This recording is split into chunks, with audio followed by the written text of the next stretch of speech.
You're making grilled cheese tonight. The store with the really good cheese closes at 7. If it's 12.1 miles away and work ends at 5:45 but rush hour picks up around 6:15, when's the latest you can leave for cheese? Don't know? Not to worry, Waze knows. Take a look at the traffic forecast and plan your drive ahead of time. Waze. Download and drive today. Your morning commute typically takes 25 minutes.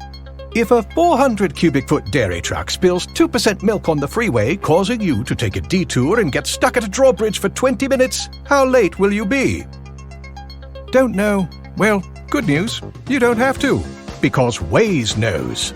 With real-time traffic alerts from real Waze users, your ETA is always up to date. Waze. Download and drive today.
What's going on?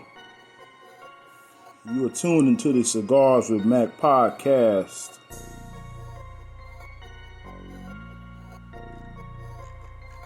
I just sent out a live link where I am currently hosting the show live right now. And their background music off. Anyway, today my podcast will be about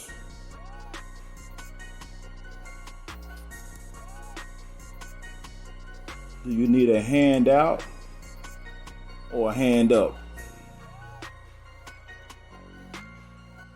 Straight up. Hand out versus a hand up. That's what we're going to talk about today.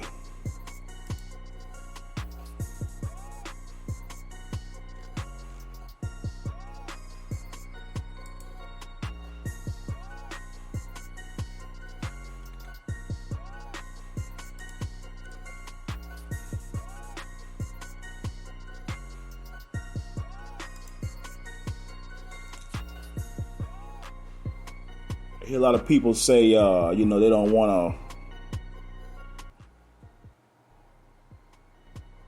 don't want a handout in life.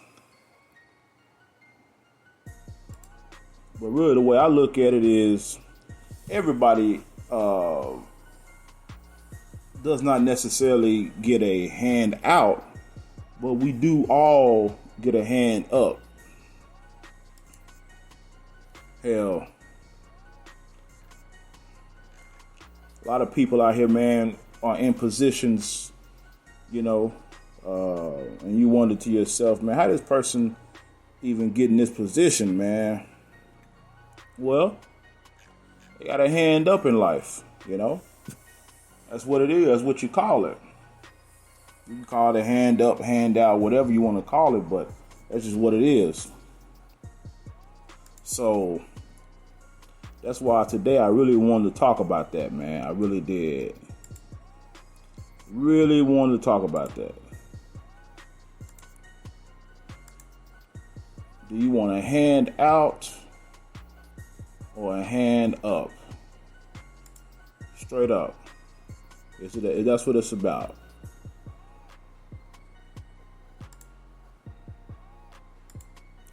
I'm up here posting the podcast information right now on my Facebook. So that's why you hear a lot of silent moments in this live podcast.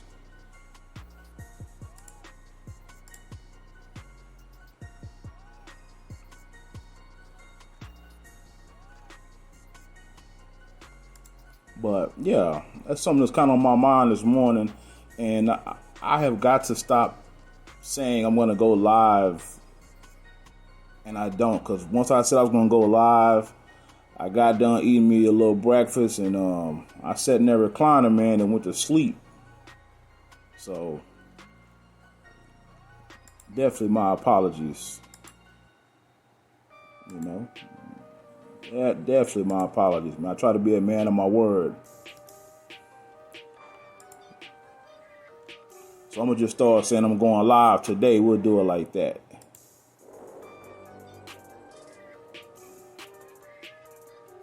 Alright, so.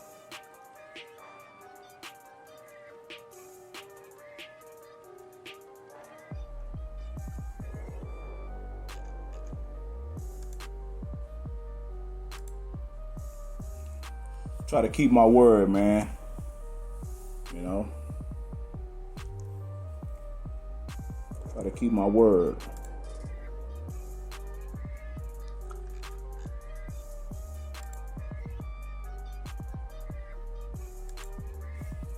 All right.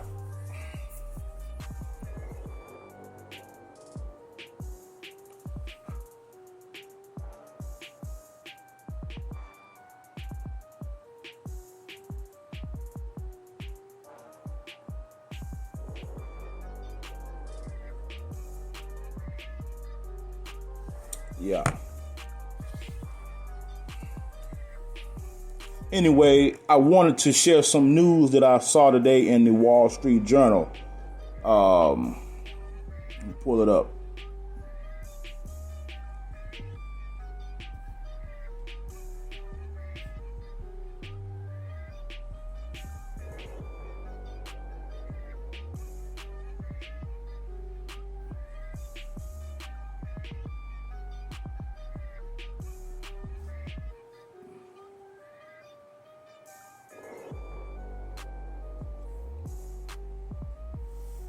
Where is that at? I think it's on this phone right here.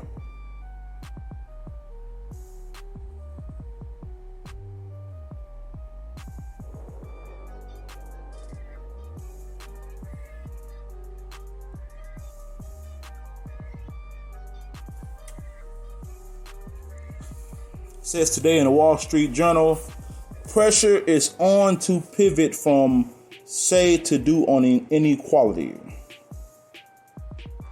Says all the talking corporate executives have been doing about diversity hasn't worked. It's time for action.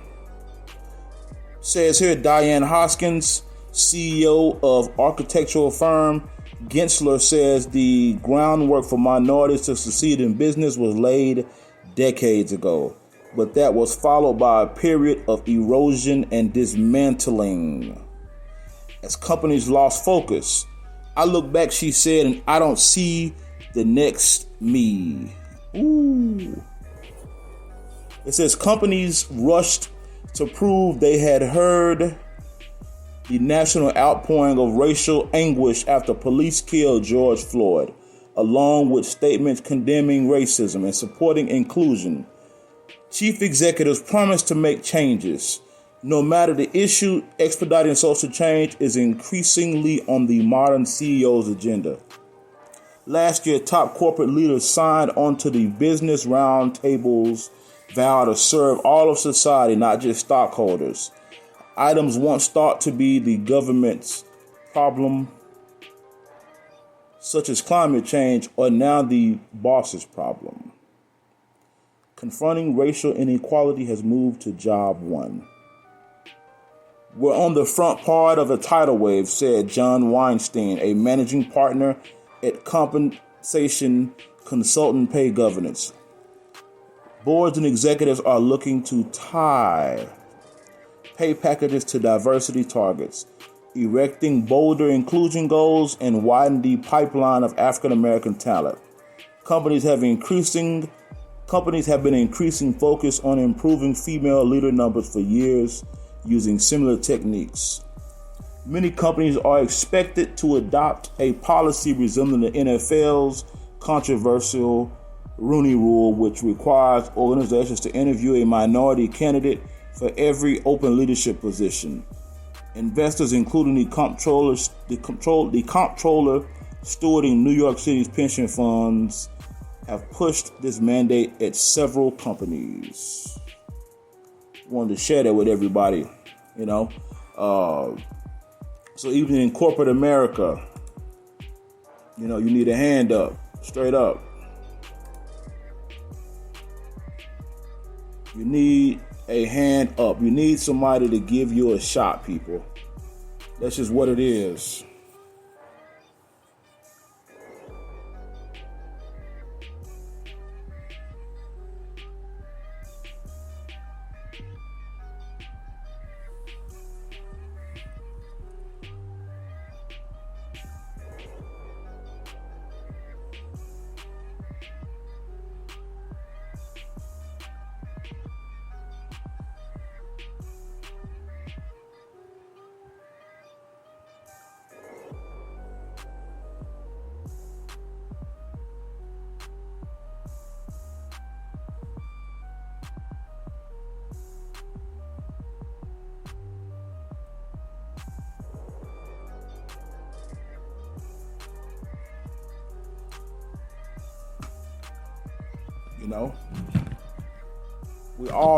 We all need a hand up.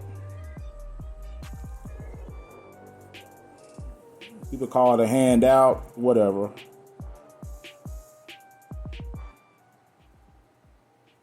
People call it a handout, but in most circumstances, it's actually a hand up. Sorry about that. I'm trying to get this volume right.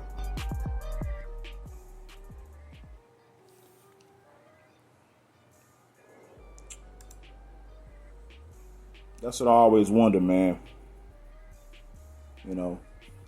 Everybody always talking about black people are asking for a handout, especially when it comes to this reparations issue, man. That's a sensitive topic. And reparations is not a handout, in my humble opinion. Reparations is actually a hand up. It's a leg up. I mean, the majority of black Americans,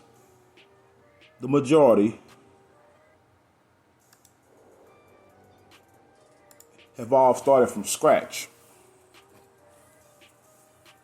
So when people use the word handout, it's kind of a fucked up word to use because it's not really a handout, it's a hand up.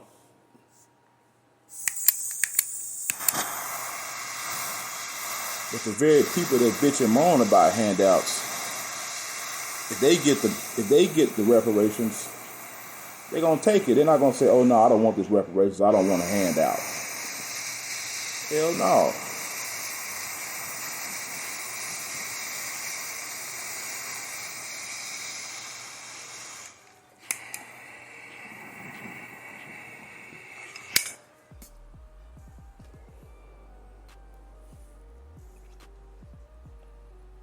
The very people saying, black people don't need a handout will be the very ones taking reparations if given to us. They sure will.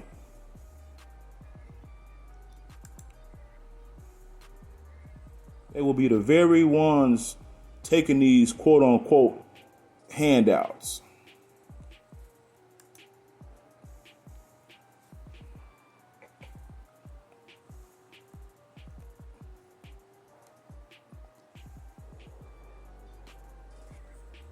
Reparations is not a handout. It's in so many ways equaling the playing field. It's not a handout. It's not.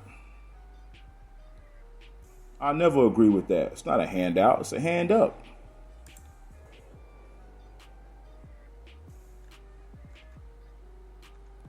Everyone that gets an opportunity in life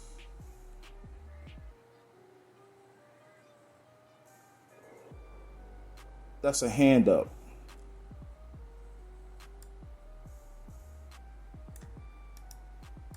And the majority of black people are not trying to get handouts. We just want the playing field evened out. That's what it all boils down to. We want the playing field evened out.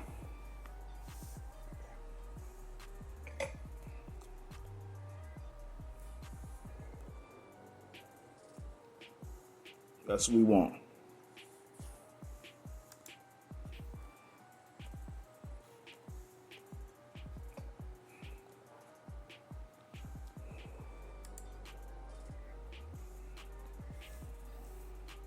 Let me cut this fan off because for some reason my cigar ain't gonna stay lit like I want. Hold on real fast.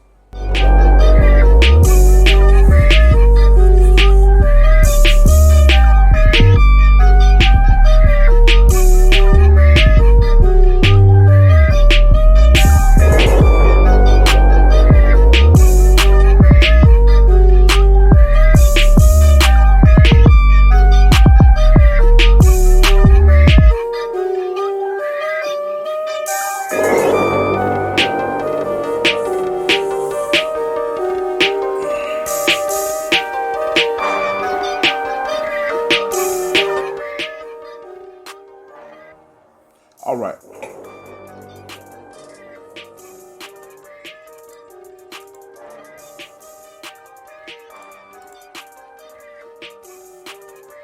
Anyway, back to this hand up discussion. Everybody was given an opportunity. They just were. So you can't really call that a handout.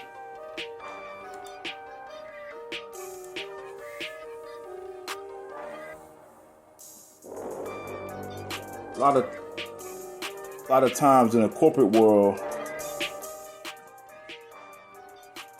they have positions called internships. And a lot of times if you're an intern, that's usually your gateway to getting into these Fortune 500 companies. That's your gateway. That's the middle passage so you can get your way into corporate America. So when I hear people say handouts, I gotta shake. Leverage the power of extraordinary with Sterling's Power Business Banking Checking. Offering tiered relationship rewards, it's part of a suite of solutions delivered by your own experienced relationship manager that can help you manage cash flow and improve operating efficiencies so you can focus on strengthening your business. See for yourself. Call 855-550-0041 or visit snb.com/offers today. Sterling National Bank. Expect extraordinary. Member FDIC. Equal Opportunity Lender. All the last-minute gifts are on sale at Gap Factory and GapFactory.com. Get 60% off almost everything. Shop new doorbusters, including gifts from $7, socks from $2, tees from $8, and more. Find it all at Gap Factory or GapFactory.com through December 24th. Cozy up for the holidays with 60% off everything at Banana Republic Factory, including soft sweaters, comfy pajamas, must-have gifts, and more from $9.99. Find your nearest store now, only at Banana Republic Factory. My head, man, because everyone has gotten an opportunity to where they are in life. Even though some people say, hey, I created it myself, I worked hard by myself, somebody had to give you that opportunity.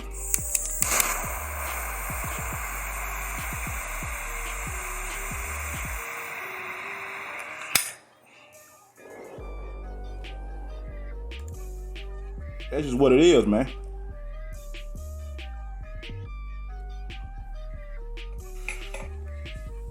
Everyone had to get an opportunity.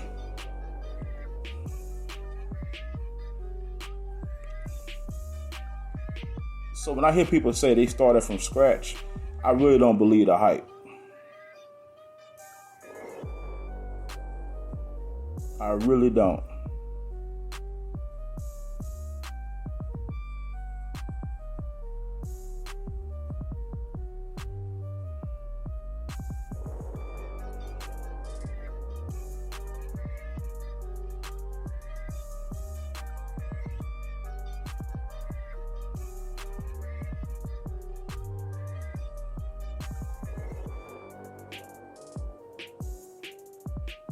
I really don't believe that.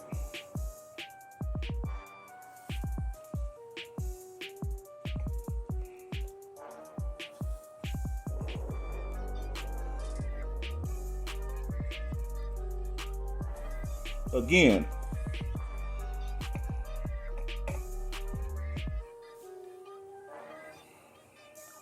when you are a young person, if you're fortunate enough to have parents in your life who are well off or who are comfortable, legally in America, you're 18 when you're an adult, right? So if you are fortunate enough to have parents who will allow you to continue to live in their house rent-free while you either go to school or go to college and allow you to save money, what do you call that? Do you call that a handout? No, you call it a hand up. A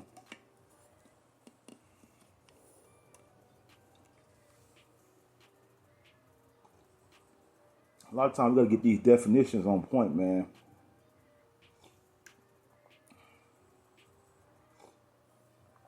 Don't get me wrong. We all are entitled to our opinions on things, But at the end of the day, man, you got to just call things for what they are.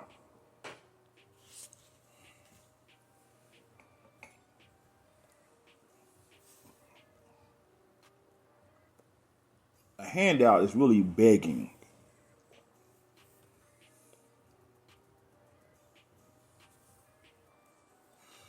Nobody's begging for opportunities out here. People are just asking for the opportunity to prove their worth, to prove their work, What's up, D? Oh, I can't call it. How's things going? Oh, good, man. Today I'm talking about a handout versus a hand up. I guess what inspired this was our good friend Alvin, man. When he talked about handouts, it kind of was in the back of my brain, and I had to talk about that today, man.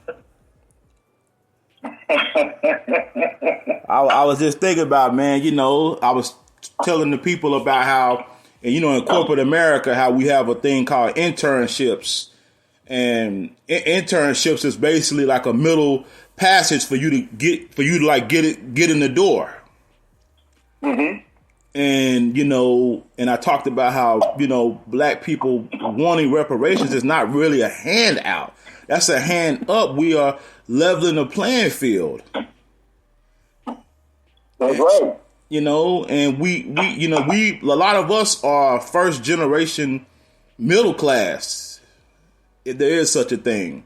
But we're first generation middle class, man, and all we're saying is give us what's due to us, man.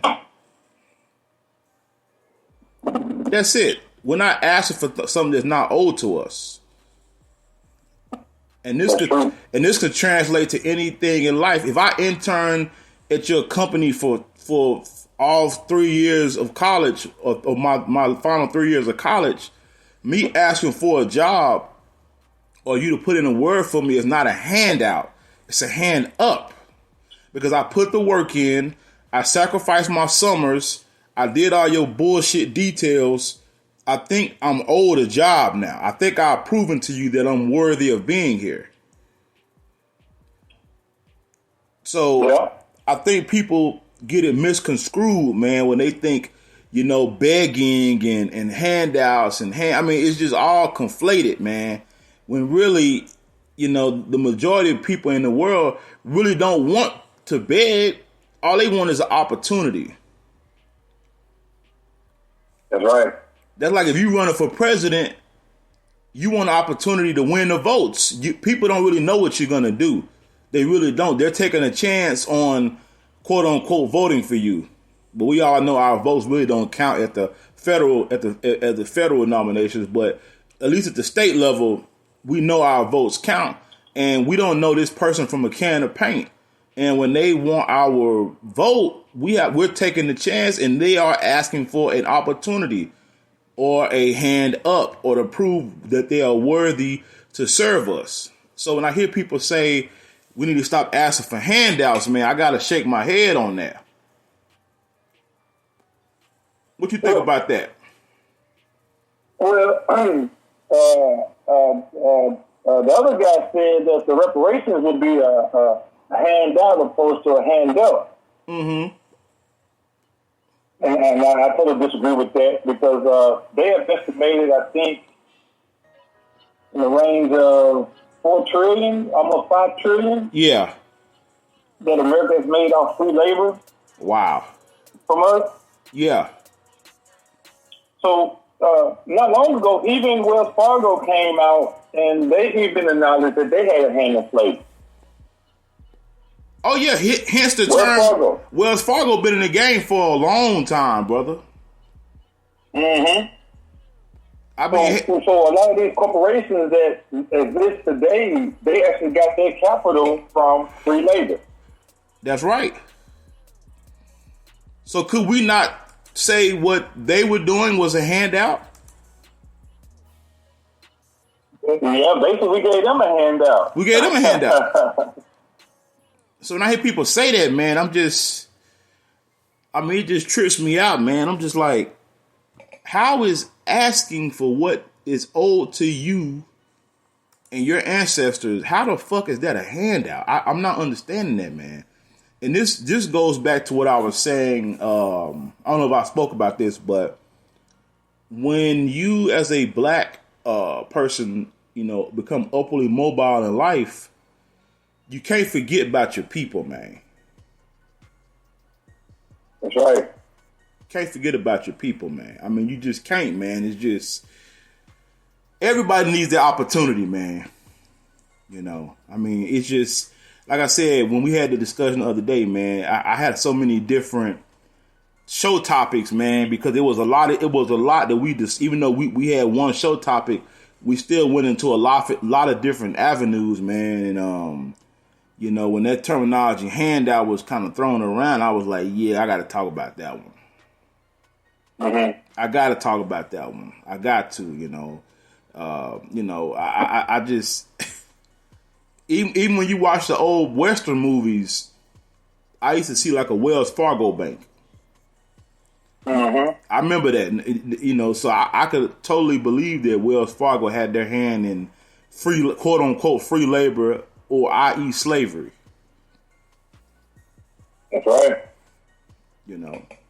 But yeah, man, talk about that a little bit, man. The term handout from your point of view. I gave the people my point of view. I don't want to bore everybody, man. But it's just comical to me, man. Well, my definition of a handout is giving someone something that they don't deserve. Yeah. Opposed to a hand up is giving people what they deserve. Yeah.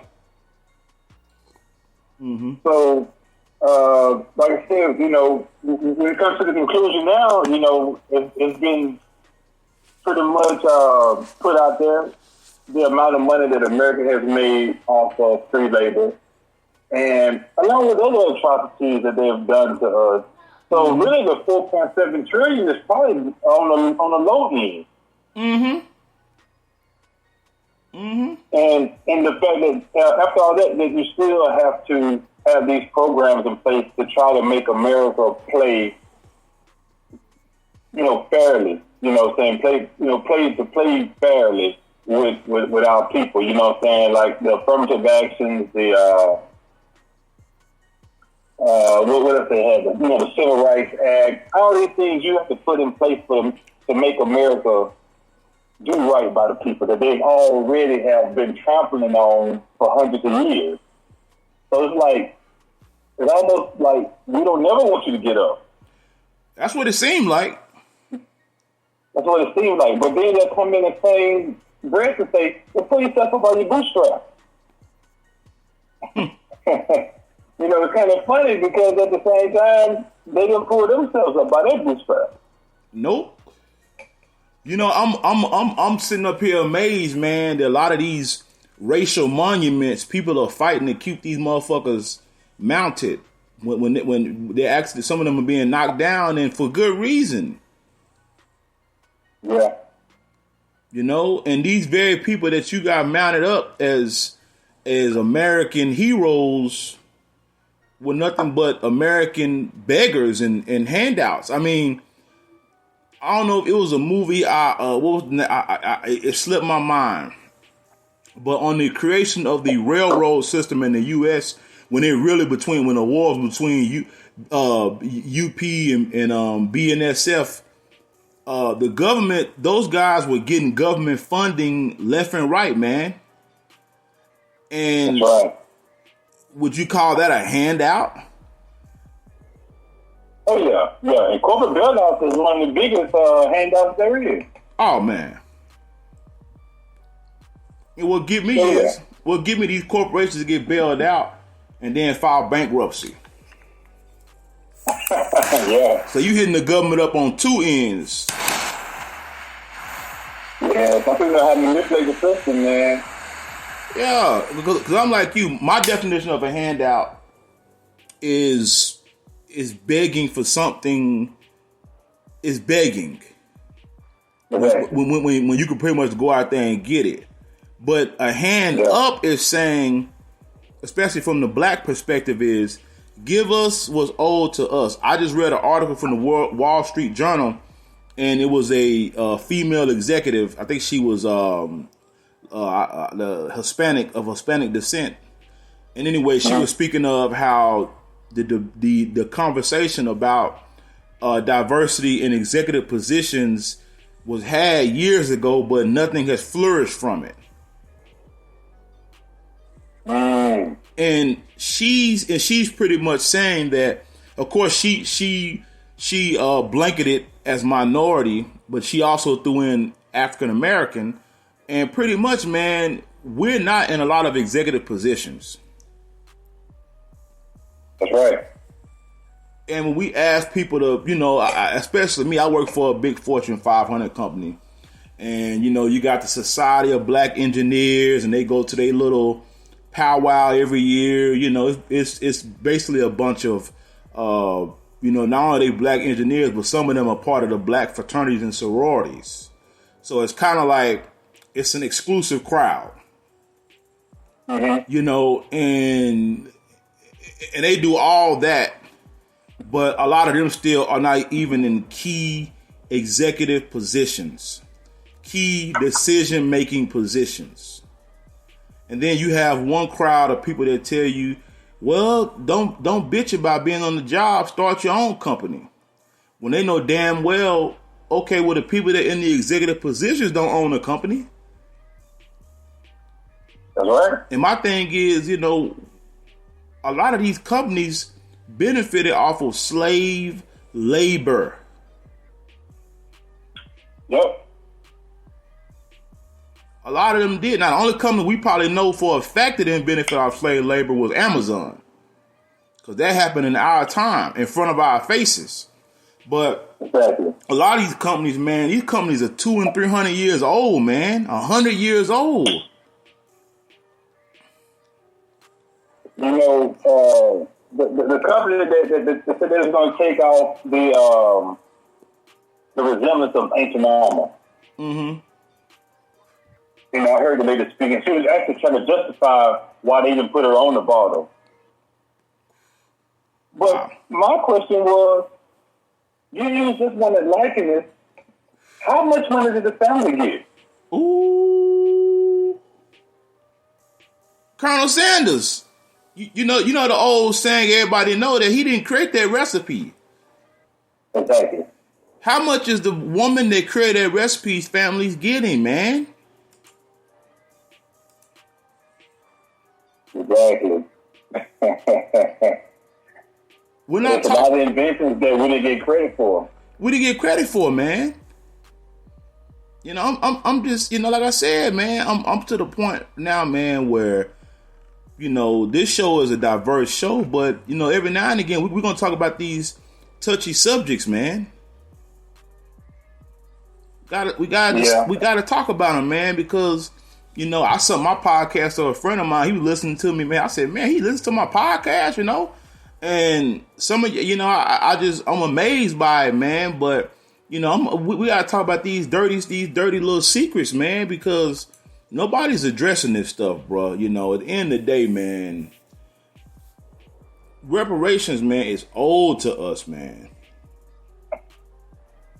Yeah. It's old to us, man. I mean, I remember I was at the furniture store, man. This guy, he didn't look no bit of Native American. But somehow, mysteriously, he found out he was Native American. Do you know this man quit his job at the furniture store, went to Oklahoma, got a job just because he was Native American, making 3 times his salary because he had Native American ancestry? Wow. See, this is stuff people don't hear about. What do you call that, man? He was taking advantage of the opportunity. Even though this guy didn't look no lick of no Native. I'm like, Native American? Where? How? As the world begins to spin again and travel plans get back onto calendars, what felt normal before now feels different. Which is why when you fly, there's only one choice that offers the safest, easiest way to park: Newark Liberty International Airport. Now, when you pre-book, you'll experience parking that's simple, seamless, and contact-free. Upon entry and exit, your license plate will be scanned and the gate will automatically raise. Plus, you'll always save money when you pre-book online. So book now at newarkairport.com/parking. Antes creía que no importaba manejar después de fumar marihuana. ¿Aló? Creía que nadie lo notaría porque podía manejar bien. Mamá, soy Luis, me acaban de arrestar. ¿Por qué? ¿Qué pasó? No solo me arrestaron, perdí mi licencia de conducir, mi trabajo, mi orgullo y causé un gran dolor. Antes creía que no importaba manejar después de fumar marihuana, pero eso era antes. Hoy, ya no. Si te sientes diferente, manejas diferente. Drive high, get a DUI. Mensaje de Nizza. Brown hair and blue eyes? Yeah, that ain't native. That ain't native, man. But somehow or another, he was able to trace back his lineage to a Native American, and he got to capitalize on that opportunity. I was like, you got to be shitting me, man. So if he can do that, why can't we get our reparations? Why? Well, I mean, to some of those people, they feel as if, you know, well, I feel like this. Even Mitch McConnell, this is what he said about reparations. He said, well, we gave you President Obama, and that was your reparation. Man, he's not even from America. I don't even go there. All right. But he said that was our reparations right there. To see a black man in the White House. Nah, that's not good enough for me, man. It wasn't good enough. It's not good enough, man. I need new, man. People know the American way, bro. The American way is dollars, currency, dinero, pesos. That's right. That's the American way. Yeah. And when you're at the bottom part of the socioeconomic structure, man, it's hard. Yes, sir. The wealth gap is too big. It's too big, man. You know, in fact, I looked up the stats just to check for myself. And I remember when he said that there were 11 million black millionaires in America, right? Yeah. Now, mind you, there's 300 and some million people in America, so that's not really saying a lot. Nah. But I looked at the stats, and it said that almost 16% of Americans are millionaires, which are white. True. And black, it was like 1.6% were millionaires. So we're not even touching the surface yet. And the sad part is that, you know, we thought that we would be second, but we wasn't. It was actually, they said Latinos make up like 2.3%. So they have more millionaires than we do. Damn. Now, this is based on 2016 census, though. So you know it's... So, I mean, a couple years ago, but the numbers still can't be that far off. Nah, the numbers have increased. Mm-hmm. The numbers have increased, man. I'm just sitting back like, man, are you and I the only ones on this island, man? Are we the only ones, man? It kind of feels that way at times. It does, man. It feels that way. It feels like, man, like, you know, you got people fighting about conservative, Republican, Democrat, Libertarian, but it's like, damn, man. Let's get past all that. Let's talk about this money. Well, my only issue with they talk about Democrats and Republicans and all these different parties is that it always ends up being attached to race. It does. And then there's like a shock when you find out there's a black man who's a conservative. Like, you know, like, it takes the hair out the room. And but if both parties are supposed to be upholding the Constitution and following laws of the land, both sides you own, if they both should be standing for the same thing, the values of America. That's right. Who we got in here? Who's that? This is Mike Johnson. I just called in to support. Who's this? Michael Johnson, Doc. What's up, Doc? How you doing, man? I'm all right. I don't even know what I'm calling in for. I just saw your story on Facebook, and I said, hey, why not just call in and support my homeboy? Today, man, we talking about handout versus hand up, man. You know, the other day we had I don't know if you remember Alvin Johnson, man. He was a mechanic. He was an E6. You probably remember. I remember. Yeah, man. He come on a podcast, man. He's a conservative now. And anyway, he was saying that you know, black people shouldn't be. You said what now? Is he on here now? No, he's not on here now.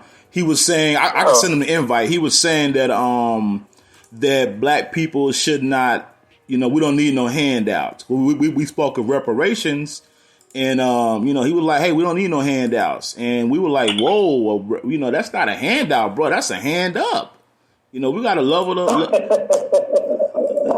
playing field, man. You know, and you know, he gave me a good topic idea, man. So that's, you know, that's why I wanted to discuss today, man. What's your take on that, bro? You said for his reparations? Well, reparations and the terminology. I know you heard the terminology called handouts and hand ups and all that shit. Right. You know, I can agree with what you're saying. You know, from what I know, then all the other races have gotten this racist, right? Yeah. Except for us. Damn. You go back to the Holocaust. Yeah. And other cultures, you know, they have taken care of them. Yeah. But they're saying, well, what about us? You know, they haven't taken care of us. So I can understand how we're getting overlooked in that matter. Yeah. And it will help us, like you said, level the playing field on that. Level the playing field, you know. And I think like my boy D here was saying, he was in 1662. He's a mechanic also. This is this Doc Johnson. D, I don't know if you remember Doc, man. But yeah, man, me and Doc, we talk a lot offline about stocks and all that shit, man. We talk about a lot of shit offline, man. And, you know, it seems like the majority of brothers, man, it seems like we all starting from scratch, if that makes sense to you, you know. And I think with the reparations, man, I think, in my opinion, and with the numbers, what did they say the numbers were, D? Somewhere like give every black person how much again? I think 370-some thousand. Yeah, that could help out a lot. Oh yeah. Oh really? Yeah, man. They actually have the numbers laid out, bro. It wasn't. Somebody did the numbers on that, bro. Every black American get 300, almost 400 G's. I think it was the guy who owns B, who owned BET. I don't know if he still owns it. Johnson. Bob Johnson. That's his name. Bob Johnson. He said there's a total of over like 4.7 trillion. Wow. And this man's a billionaire saying this. He knows that the playing field has to be level, because at the end of the day, you know, the very people that talk about quit asking for handouts, i.e. a lot of these corporations, they get handouts, aka bailouts. You know, even though Trump said he wasn't going to bail nobody out, he bailed motherfuckers out. Well, I'm sorry. You and I bailed motherfuckers out. So, yeah, man, that's like I said, man. I'm glad to hear your perspective on that, man. You know, I'm glad you called in, bro. So, like I said, man, I'm you know, this some, you know, me and my boy D talk about a lot, man, because it's right there. I was telling him a story about how I went to the furniture store one day and got some furniture, and the salesman that helped me out, he was supposed to be quote unquote a Native American, but he looked every bit of quote unquote European. And he said, yeah, I got a job in Oklahoma at the casino, paying $35 an hour as an apprentice, as an electrician apprentice, some type of apprentice. And I said, man, how'd you land that gig? Well, you know, I'm Native American. I said, well, how'd you find that out? Well, I did a little DNA ancestry and all that, and you know, because my DNA is Native American, I got the job. I'm like, what? You don't really? Yeah, man. So that's what I'm saying. Everybody out here is getting theirs. Yeah, they benefiting. When these Native Americans own slaves too.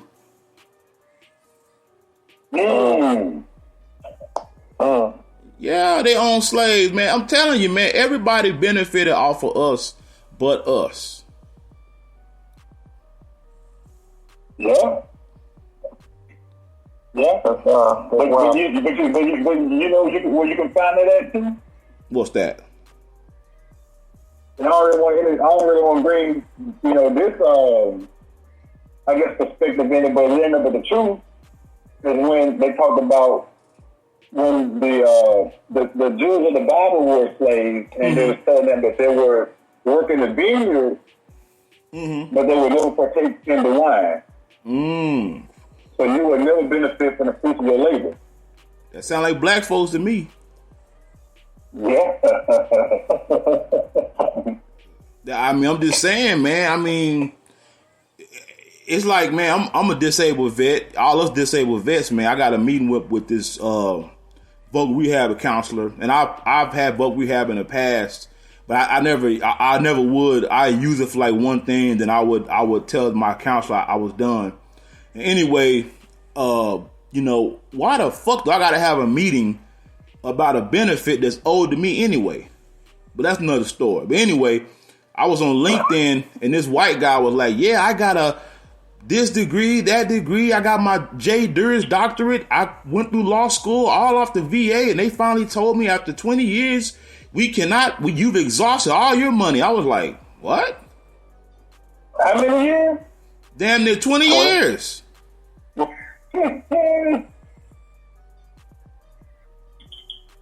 After he's gotten his law degree, he's passed the bar, he's gotten this degree, that. I was like, the fuck? And he's still trying to go back and get more. He was trying to get more. The VA said, no, sir. You've exhausted it.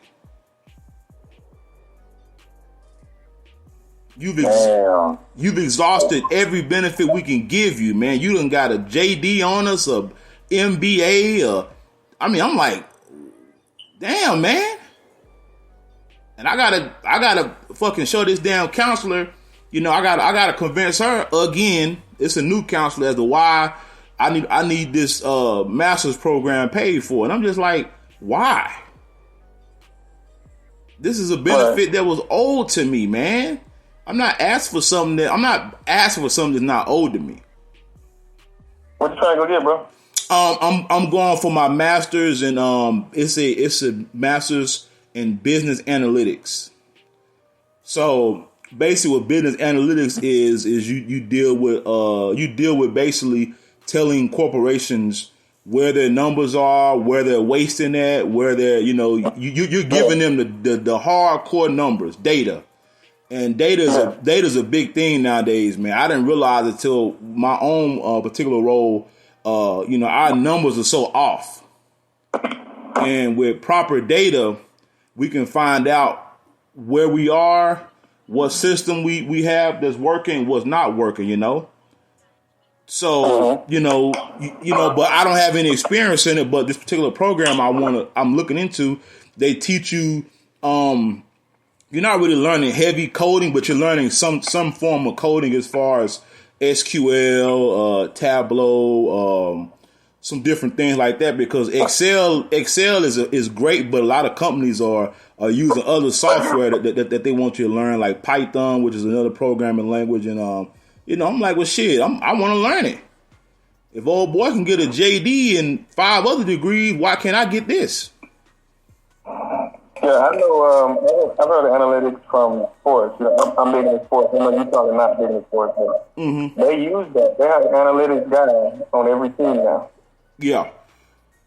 In the NBA. Oh yeah. And it's a big part of what they do and how they draft players, and everything they do. That's right. You're 100% right, man. You are 100% right, man. So I'm like, hey, if this guy can get 2 and 3 masters in the damn JD, a doctorate, surely I can get this damn masters in business analytics. How long is the program? 12 months. What? Yeah. It's a 1 year. It's a 1 year masters. What? Yeah. Where? At you got one at UT Rio Grande Valley, UT Rio Grande Valley. Then you got this one here is at St. Bonaventure. That's out of New York, but it's online. Online. Yeah. Do Wow. you have your bachelor's yet? 1 year. Yeah. 1 year. Wow. Yeah, man. Man, that's amazing. Yeah, man. Do you have your bachelor's yet, Doc? No, I don't have my bachelor's. Okay. Yeah. I'm slipping. Nah, you good. But I'm in school. I told you I'm in school right now for my certification for my X-ray. Yeah. Yeah. But I was talking to my girl just yesterday. I was like, man, I want my degree so bad. And I was telling her, like, all of the men in my family, none of the men in my family have a degree. Mm-hmm. And, when before I joined the Army, that was one of the things that I was, like, really wanting to do. And then I joined the Army, and life started happening, and I just let the Army take over what I was doing, so. Man, I'm going to tell you something, Doc, man. I don't know if you experienced it, but the majority of my leadership when I was in the Army never pushed me to go to college. What about you? Right. What about you, D? Did they push you to go to school? No. I was never pressured to go to school. Wow. But see, I asked them. I made it part of my re-enlistment because I remembered. I said, man, I want my degree before I joined the Army. So I said, look. I'm not re-enlisting until y'all give me at least 3 months of school. Like, I don't have to do nothing else but school. Yeah. That's what I want in my re-enlistment. And then I'll sign whatever you want me to sign. They said, we can do that easy. And so that's what they gave me.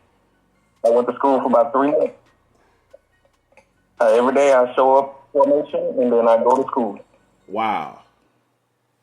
Damn. Yeah. So, after that 3 months, though, you know they was on me. Oh, you got to be everywhere. You don't want you on this detail. You want you on that detail. You know how they did me after that. but I was happy because I wanted to get my foot in the door. I wanted to see what college was like. You know what I'm saying? I wanted to get my education. I wanted to focus. You're making grilled cheese tonight. The store with the really, really good cheese closes at 7. If it's 12.1 miles away and work ends at 5:45 but rush hour picks up around 6:15, when's the latest you can leave for cheese? Don't know? Not to worry. Waze knows. Take a look at the traffic forecast and plan your drive ahead of time. Waze. Download and drive today. Focus on something.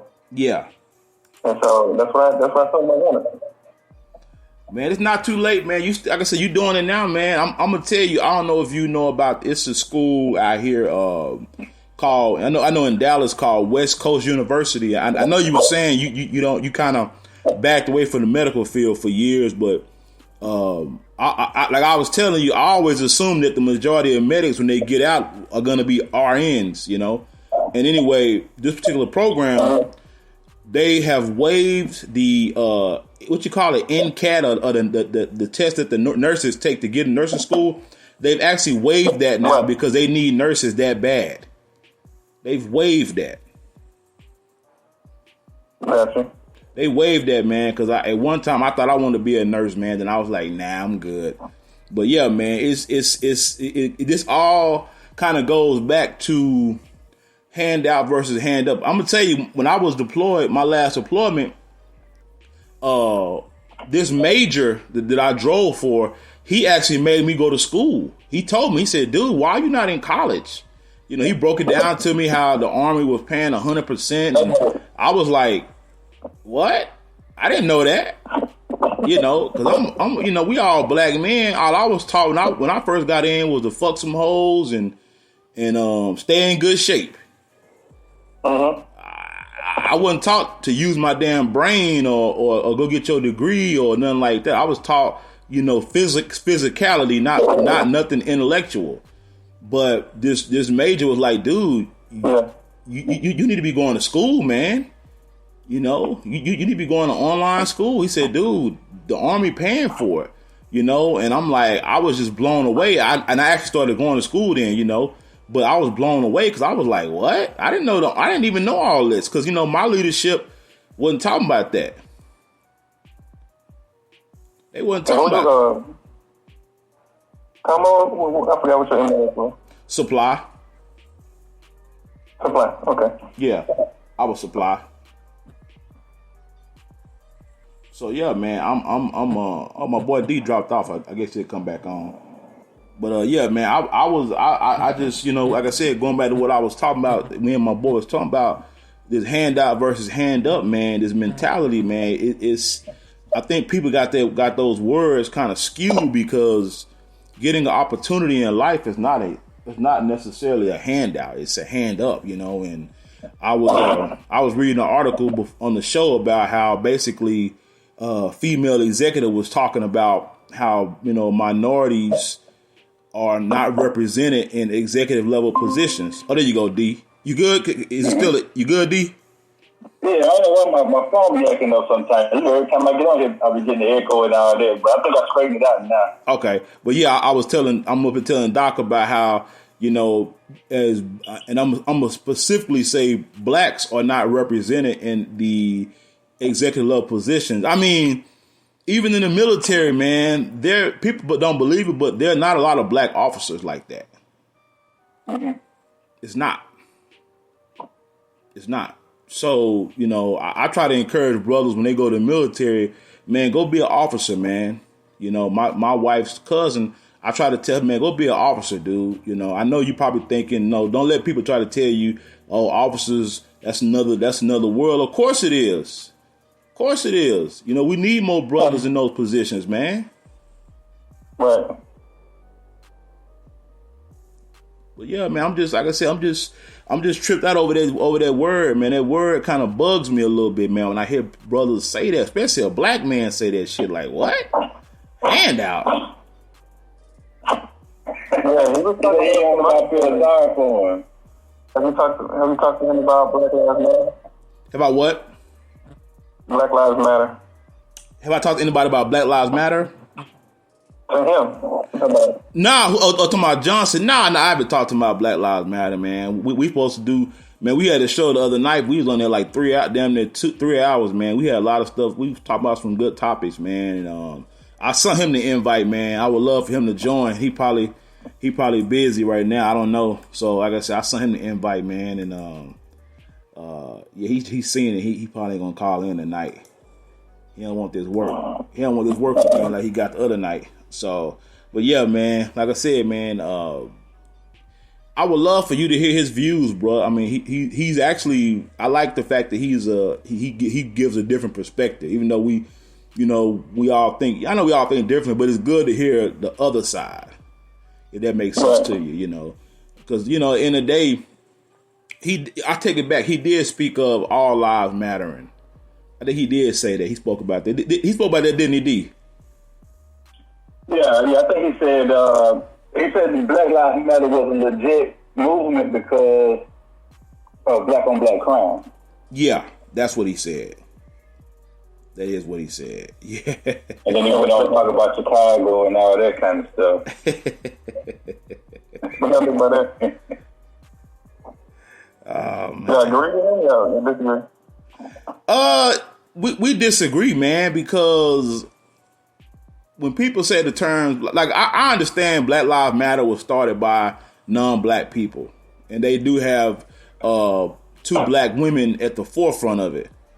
But when I say Black Lives Matter, and the majority of people saying Black Lives Matter, they're not saying nobody else's life doesn't matter. But at this current time in our society, what's going on, man, our lives got to mean something, man, because we getting, for the most part, we getting shot out here like dogs, man. I mean, hell, I posted a video of the 4 police officers in North Carolina pretty much saying that they finna do an all-out assault on black people, man.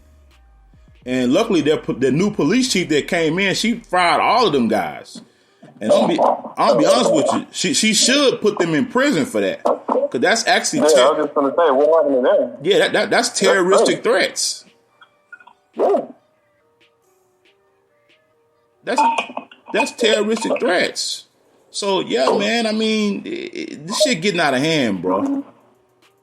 And it's getting out of hand, even though we have this movement going. It is. I'm gonna tell you, I feel like it's gotten worse. I haven't seen any big difference, really. No. It's happened a couple times after we started the movement. That's correct. I agree, man. Breonna Taylor, Marbury, Ben George, so we kept raising the stocks, but when George Floyd happened, we really raised the stocks. Yeah, George was the straw that broke the camel's back. Yeah. Mm-hmm. But I'm saying they knew this Black Lives Matter been out how many years now? Shit, since what, 2000? Like, we've been pushing. What, 2012, wasn't it? Something like that, wasn't it? Yeah, something like that. So, I mean, we've been pushing this. Yeah. When Colin Kaepernick started the whole worldwide thing, so y'all knew what we was talking about. And it's still been getting worse, bro. How did it get worse after Black Lives Matter movement? Here's my question. I want you to answer this. As a black man, with what's going on, how can you not have sympathy for your people right now? Exactly. That's crazy to me. Like, we're dying. Yeah. That literally should be you. That's right. Literally, or your son, or your dad, or your brother, or your sister, your family. That's right. Come on, like, you have to not have. I don't understand. Yeah, how could you not be like, I'm good. I got my money. Right. Like I'm gonna tell you, I personally work for the biggest defense contractor in the world. You know, I make pretty good money, but that doesn't mean shit because that could be me. Exactly. I don't understand this shit. Yeah, I don't give a damn about, you know, like I said, I don't give a damn about George Floyd past. When people dug that shit up, I was like, are you fucking kidding me? This man just got choked out like a fucking dog. Right. How could I not have... Speaking of dogs, what happened with Michael Vick and the dog? Hey, man, dude, I was going to say something about it. I was going to say, you can kill a damn dog and get damn near life sentence, but you kill a black person, you get nothing. You get a fucking $1 million GoFundMe. Yeah. America went cold over those dogs. They don't play about them dogs, man. You talk about America come out the woodwork. Man, that's another show topic. New show topic. A dog is worth more than a black man.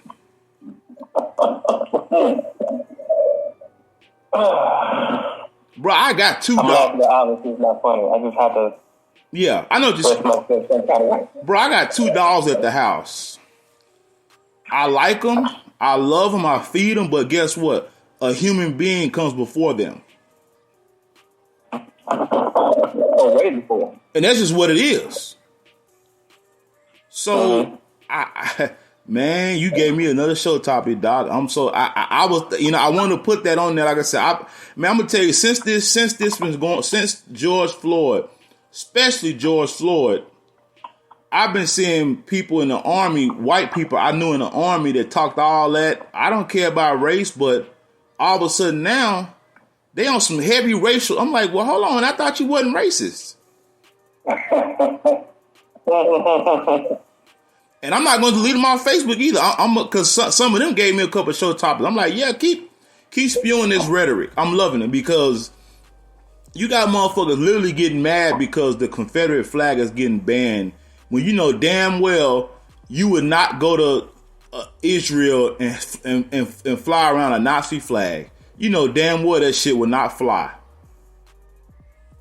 So when black people say get rid of this fucking Confederate flag, y'all go with that crying again. Slavery was 100 some years ago. Y'all need to let that go. Nobody tells the Jews to forget about the Holocaust. And I'm gonna throw another name out at you. What's that? You probably get ready to throw something. I don't know how you feel about this person. But when I say Candace Owens, what do you think? Benedict Arnold.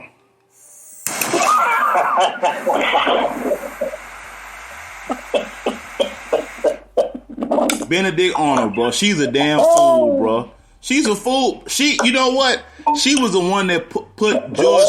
She was the one that put George Floyd's criminal information out there, and I'm like, okay, I know damn well I'm gonna tell you what I believe happened. Some white person paid her and dug all it up for her to do that shit because she does not have the brain capacity to do all that research. I can tell you that right now. Well, let me tell you something. I've been watching her. I haven't been watching her close. Okay. But I stopped, slowed down, and said, let me listen to her. Even though she sounds stupid. The woman is intelligent. Very. Mm-hmm. She's an intelligent mind. She has an intelligent mind. But she's really off on some of her views. And I don't know where she's getting them from. That's my thing. Like you said, somebody paid her or something. Her views are like, how can you, like you said earlier, how can you not care about your people like that? She literally said George Floyd's life didn't mean nothing. Like, so what he did? Like, man, like he was a criminal. Yeah. He did all this stuff. So what? He died. He's just another black dude. Like, that's what she was talking about. Did you know she said that we made him a martyr? I'm like, no, nobody made him a martyr. Right. Like, Yeah, Candace Owens, man. We got to do a podcast on her, man. We got to give her. Give her a little attention, man, because she definitely deserves it, man. She is off the chain. I don't know. My eyes was like huge when I first heard her talk. I'm gonna tell you something. She's smart though. I'm gonna tell you something. You know somebody who's very intelligent who runs circles around Candace Owens, but they don't be spewing no bullshit. Oh. Condoleezza Rice. Oh yeah, man. She don't talk that stupid shit. She's a Republican. Yeah, I like her. Condoleezza Rice don't be talking that dumb shit. It's better to be silent. It's better to be quiet than do the shit. I mean, you would never find a white person, man. You would never find them doing that to each other, man. And you, like I said, you know, you got motherfuckers on my Facebook page right now getting mad because the Confederate flag is getting banned. I don't understand. This is Southern history. No, tell that to a Jew about the Nazi flag. They not trying to hear that shit. Right. So how come when it come to us, we gotta see there y'all go with that begging again? There y'all go with that what they call us playing victim. No, it's offensive. It's offensive. I think Mississippi is in the process of removing it. As they should. As they should.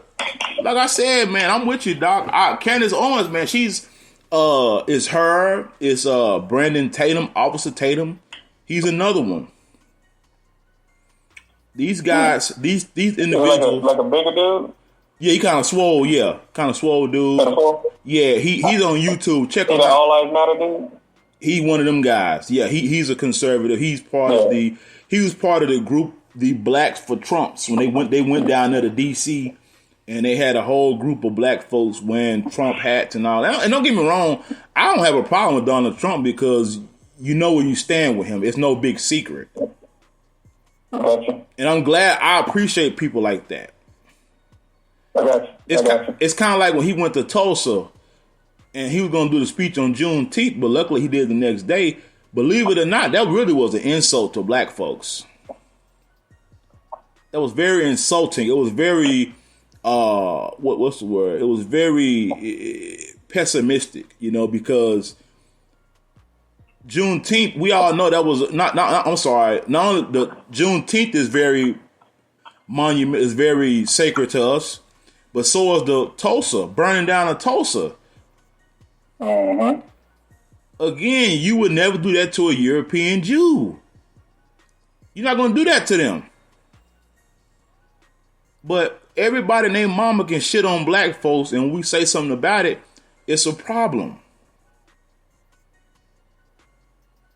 Yeah. It's a problem, man. And I got a problem with that, man. I really didn't appreciate him doing that shit. And on Juneteenth. Support for this podcast comes from Magic: The Gathering Arena. You know the name. Now play the original strategy card game for free in an immersive digital experience full of explosive action and rewarding challenges. New to Magic? No problem. MTG Arena gives you the tools to become a Magic master. Learn the basics at your own pace and unlock 15 decks just by playing. Download Magic: The Gathering Arena for free on your Mac or PC, available on the Epic Games Store. We'll get back to your music shortly, but first, did you know that prescription prices are different at different pharmacies? You could literally drive across the street and get a different price. That's crazy. But with GoodRx, you can instantly compare prices at every pharmacy in your neighborhood and save up to 80%. You're probably thinking there's a catch, right? Nope. It's 100% free and can save you money whether you have insurance or not. In fact, it can often beat your copay. Download the GoodRx app today and start saving. GoodRx is not insurance. And I was surprised, Doc, so many black people didn't know about Juneteenth. I was like, huh? I grew up knowing about that. Right. You know, if you especially you from Texas, Louisiana, that's in history. That's in civics and history. Yep. And for you to have a rally on Juneteenth in Tulsa? Wow.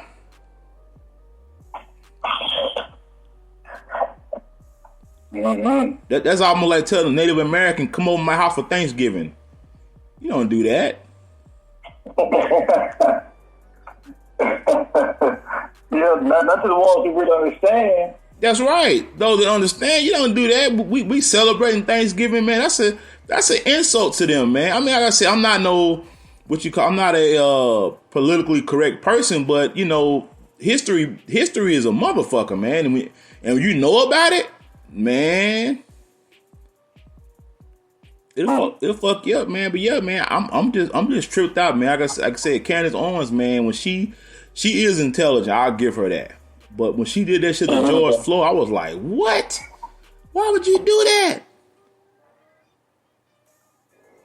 So let's touch on some real quick. Is the pandemic man-made?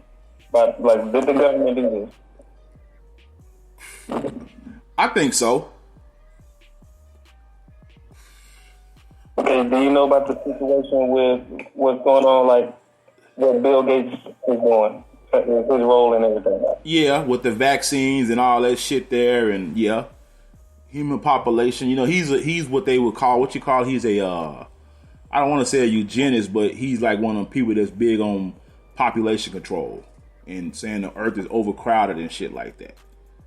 So how in the heck did we let him come in the vaccine? Like, that's literally, like, if somebody's in the population control and you let him get a whole vaccine?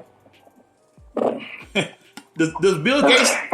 Does Bill Gates have a does he have an MD, man? I always wondered that.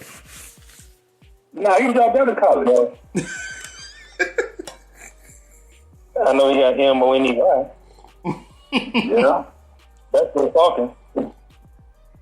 Oh man, he love going to Africa, don't he? He love going out. Man, they would have guinea pigs. They would have used people for guinea pigs, man. Well, they're black people. Mm-hmm. I'm gonna tell y'all something. A doctor told me, man. I don't put it on. I never put this on my Facebook, man. A lot of stuff I don't put on my Facebook because it's if I said it, people would never believe it. I was in sales at one time, and I was on the phone with this doctor, man, and he was telling me, "Are you an African American?" I said, "Yeah," and I hate that terminology, but I said, "Yeah." He's a doctor, and he said, "Could you please tell black people to start donating more blood?" He said, "Y'all do not like giving blood." He said, "Y'all have the best blood in the world." I'm like, huh? Yep. This is a doctor telling me this now. This isn't me making this up. This man said, "Y'all have the best blood in the world."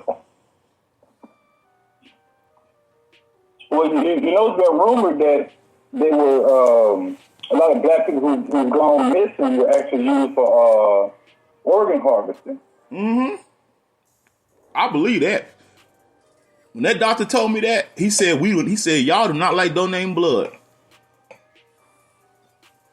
He said that. He said y'all need to start. He said, "Dude, y'all got the best blood in the world." I'm like, huh? So that's why when I hear people say Bill Gates in Africa, he's over there a lot. That's why.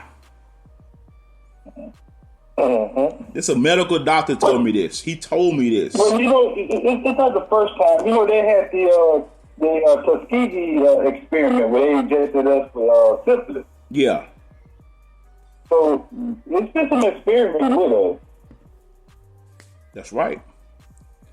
And you know, I've even heard the there were people there were historians who made the claim, you know, that that we were not the first slaves in America.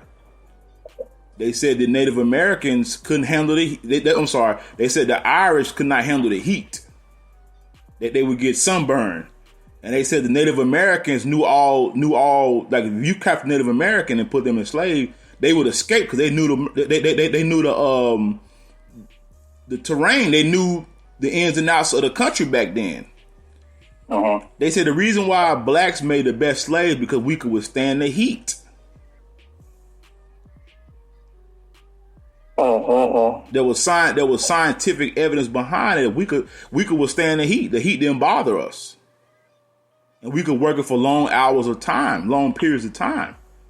So that's why we were chosen to be that's why we was the final the slaves. And it's so much stuff that they didn't teach us in textbooks. And like I said before, Native Americans were also slave. They were slave capturers, and they owned black slaves.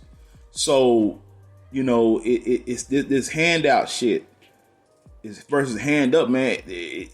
I hate the terminology, man. Like you said, going back to Bill Gates, man. The way he's so big on all these vaccines, I'm like, dude, are you a doctor? What medical school did you go to, man? Well, from what I heard, he's just about that population control and whatever he needs to do. That's what he gonna do. That's what he gonna do. He don't give a damn. He and Melinda Gates, man, they love giving African kids these shots, man. I'm just not understanding that. I'm like, why y'all like going over there so much? What is it about Africa that y'all love going over there, testing black folks over there, giving them these vaccines, doing all this research? Why is that? Why are y'all fascinated with that? Like I said, man, yeah, you hit a nerve, man. What else you got, Doc, man? You kind of hitting them topics, man. I just need to say, yeah, a little bit of what's going on a little bit. Like I said, man, this here is a safe place, man, for people to kind of let it go, man, because people, I understand, people got jobs and all that shit, and they got to be careful, what they put on social media. But that's why I have some anonymity on this podcast, So, but like I said, man, I'm with you on that, bro. With Bill Gates, dude, I'm just like, man, bro, why you like going to Africa so much, man? Like I said, that doctor who I talked to, he broke it down to me. He was like, dude, y'all got the best blood. So, like my boy D just said, a lot of black people that come up missing, they are organ harvesting and all that. So that makes sense to me. And like I said, this doctor said out his own mouth, he said, dude, y'all do not give up. No, he said, y'all do not like needles. Y'all don't like giving up blood. None of that. Wow. Hey, speaking of that, organ harvesting, they actually found a van that had a compartment in the back, and it was all stainless steel, and it had like an operating table in it. Yeah. And I saw this, man, I was like, wow, and it looks as if that's what it was used for. To kidnap people and maybe homeless people or something or whatever, and maybe take kidneys or something from them. And I was like, wow, man, they should have pictures of it on the internet. I would tell you, man, I'm gonna tell you a movie that reminds me of that. What you just said. What's that movie called? Venom. You ever seen it? Yeah, that's a Marvel movie. Venom, man. Venom. Watch that movie, man. It was the Venom guy before he got transformed by the aliens. He was exposing pretty much a population control guy who was he hid behind research. But what he was doing was getting homeless people, running tests on them. And pretty much they were expendable. They were expendable to him. So if they died, he didn't care. But they was driving around getting homeless people and basically running tests on them, man, and trying out stuff on them. And of course, it's fictitious, but I'm learning a lot of this stuff in Hollywood. It ain't really. It's like somebody's trying to tell you what's going on. Yeah, it's like messages in some of those movies. They do, man. Venom. Check that movie out, man. Venom. It's a good movie, man. It'll mess you up when you see them. Like, whoa. And now we talking about these eugenists, these population control people. Yeah, man. that movie, man, it was a trip, bro. It was a trip. I was like, whoa. Like I said, with Bill Gates, man, I've always wondered that, these past couple years, as to why this guy loves going to Africa. It baffles me. Like, what is it over there in Africa that you need? What is it? Why are you over there testing these people? And like I said, man, one of the things that bothers me with him also is the fact that he's really heavily involved with the UN and with the WHO, World Health Organization. He's heavily involved with them, man. Heavily involved. A lot of people don't know that. And so is this guy, Dr. Fauci. Yeah, I think it's been at least 10 years where he's been doing stuff. Mm-hmm. Planning. Matter of fact. So this has been a long time.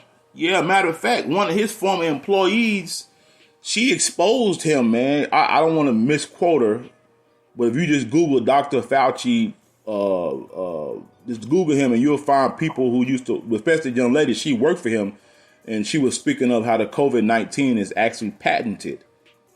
It's patented, and she was saying while she was working there, she signed a non-disclosure agreement where she couldn't discuss a lot of stuff. And when she found out stuff and questioned it, she ended up getting fired. Yeah. She questioned it. Wow. So when you say is it man-made, I'm with you. I think it is. I think trying to pin it on China is kind of like, they're basically easy targets for everybody. Yeah. Man, how you, hey, Doc? I think it's based, a lot of it based off fear, I think, though. Off what now? I think a lot of it is to instill fear in the people because and it's kind of changing the way society is operating. Mm-hmm. So it may just be the premise for something bigger to come. Yeah. To me, the biggest thing is about the film is the vaccine. To me, that's going to be the biggest thing because it's just, like you said, okay, we're going to instill this fear. Everybody's scared of it, right? Mm-hmm. Oh, no, we can't go to work. We can't do nothing. We got to stay in the house. We got to wear our mask. We're scared. Everybody's scared. So now that you're scared, that vaccine going to come out. Mm-hmm. Everybody got to get it. That's right. They don't want to talk to your jobs, your contractors. They're going to say, hey, all your people got to get it. They have to get it mandatory. Mm-hmm. So now that it's mandatory, now they're going to put something up in this vaccine, and we don't know what the heck they're putting in it. Mm-hmm. Yeah. That's going to be serious. What's going to happen to you after you take the vaccine? That's going to be serious. Because now, you're safe in your home. You do it. Yeah. But what's going to happen after this inside of your body, whatever they put in there, now you have to get it. I'm gonna tell you something else that's happening. My wife told me. A coworker of hers, a friend of either a friend of the family or something like that. Their father had gotten sick, and the father didn't die of COVID-19. He died of something else, and the nurse said. She said, you want to just put he died of COVID? They was like, hell no, he didn't die of no damn COVID. This is actual people telling, people that we are knowing is telling us this, that got people dying, that these hospitals are kind of lying about these numbers, man. Because I think we all done got a little, I don't know about you, Doc. I think everybody done got a little piece of this COVID-19. Some of us just can fight it. Yeah, I think so. Especially if you're in the army, you don't got vaccinated. Yeah. We might be better equipped to fight it. Not to say that we can't get it, but like you said, some of us it probably affects us and we fought it off. Yeah, some of us fighting it off, man. You know, like I said, I think. But, they're saying that a lot of things gonna be in this vaccine that we don't know about. Yeah. And that's when they're going over there to test it on black people. So that's because they want, they're trying to get rid of population so black people come over there. And so, but when it comes here, then they're gonna say we need to get a chip in our hand. Have y'all heard that? Nah, but it don't surprise. Yeah, I heard that. I heard that in the 90s. Oh, the chip.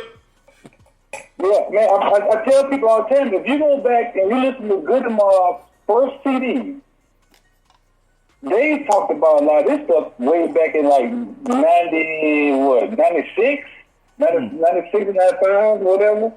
A lot of this stuff about the chip, and and like get everyone up under the government or whatever, all that kind of stuff. Now it's coming to fruition. A lot of stuff is coming. Yeah, a lot of stuff is like it's coming full circle. Looks like. So how you feel about Go ahead, D. My bad. Well, I was just going to say about when you saying about everybody we got to get vaccinated, like to work and all these type things. I think it's possible because it's no different than like the Army had med pros where they could track your medical status. You know what I'm saying? You need to get this shot. You need to get that shot. The flu shot and all these things. So I think if they can implement something like that, and then when you go apply for a job, they pull up your med pros and say, well, look, okay, in order to work here, you need to get this taken care of before you can start working here. So I think that's the way they can make it work. I mean, well, I ain't gonna say make it work, but they can make it happen. I don't think it's a good thing to do, but I think they're gonna try it. Yeah, because I know. Well, go ahead, Doc. Well, if you're any kind of spiritual, then you see it a different way too. Yeah. How the Bible, you talk about. I know everybody's not on the Bible like that, but they talk about the mark of the beast, stuff like that. I'm not going that far with it, but I do think it's like something that it's control. Mm-hmm. They want to control you, and it's almost like a violation. Like, well, I don't have to get this in my hand. You know what I'm saying? Well, there's plenty of different ways. Now I got you putting something in my body. I don't know how I can handle what it's going to be. I'm going to get sick from putting this thing in my body. Because everybody's blood is different.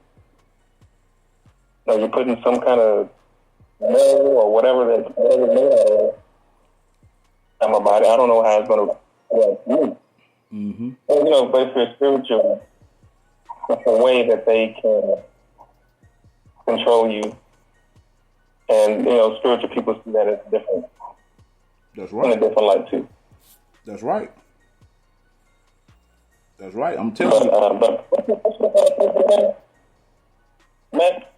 What's up, brother? Can I tag you in it? I found a little video. Say it one more time. I couldn't hear you. Can I tag you in the video that I found about the chip in the hand? Yeah, you sure can, man. You sure can. You sure can, man. What's your Facebook name? Say what now? What's your Facebook name? Oh, Mac. You can type in McMillan. It's my name, Courtney McMillan Sr.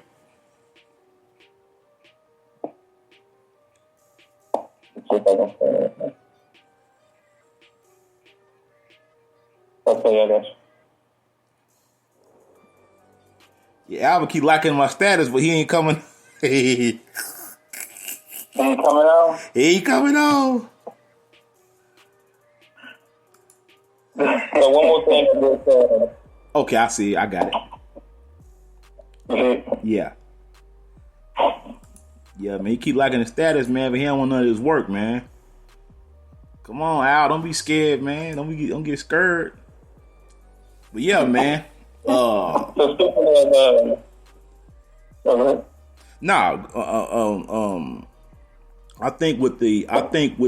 I remember I was watching the documentary on YouTube, and in China, they don't even use currency anymore.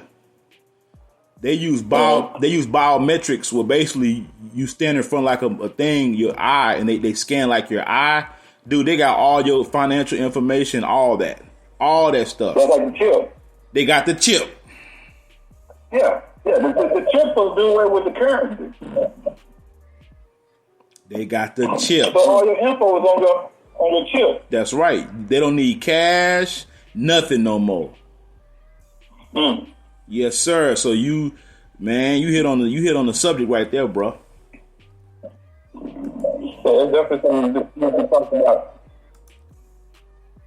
It's coming. Shit is already here. Yeah, it's here. Mm-hmm. It's already here, man. Like I said, I wish it's a lot of stuff, man. I don't even post on my Facebook because it's too deep, you know. It's too deep, you know. I don't want people to look at me like I'm a tinfoil conspiracy theorist, but the stuff is right in front of our eyes, man.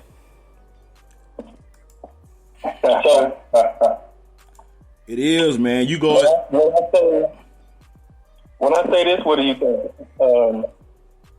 When I say 5G, what do you think? I think faster phone service and all that. Faster internet, faster phone service. Yeah. So I guess well, they tried to link the 5G to the COVID-19. Yeah. Right.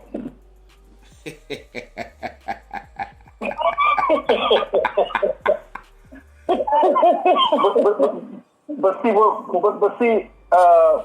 like when we talk about 5G, Wi-Fi signals, so that means that data is moving faster, right? Which creates more energy. Mm-hmm. You know, so I don't know all the ins and outs of it, but I mean, it could be about. Well, I don't know. I ain't gonna say that. Man, I'm gonna tell you. Well, go ahead. This comedian said something about it one time. He was like, "Man, don't trust this 5G because he thinks it's from the government. Like this is a way for the government to like track you, listen to you. You know how they was talking about with the what's that little thing in the houses now? The echoes and hey Siri or hey or whatever that little thing called. And you say play this.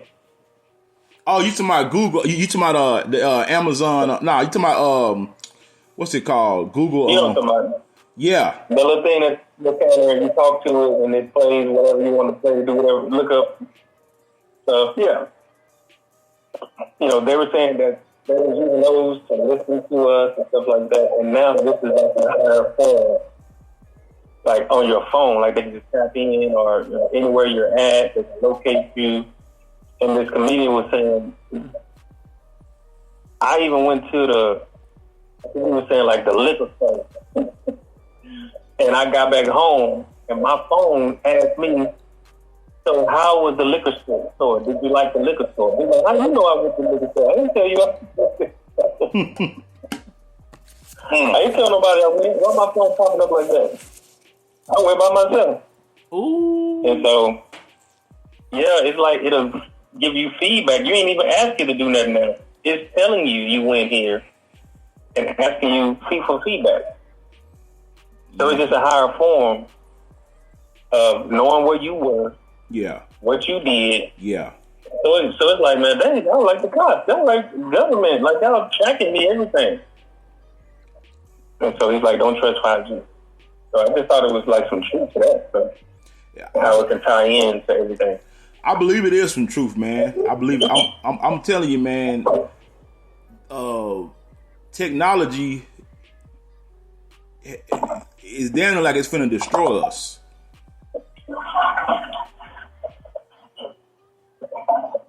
It feel like it's finna destroy us, man. The very thing that we want to, we want to advance in technology. It seems like technology is damn near finna take over. Yeah, look at it like the FBI. They say, "Hey, where were you on the night of the?"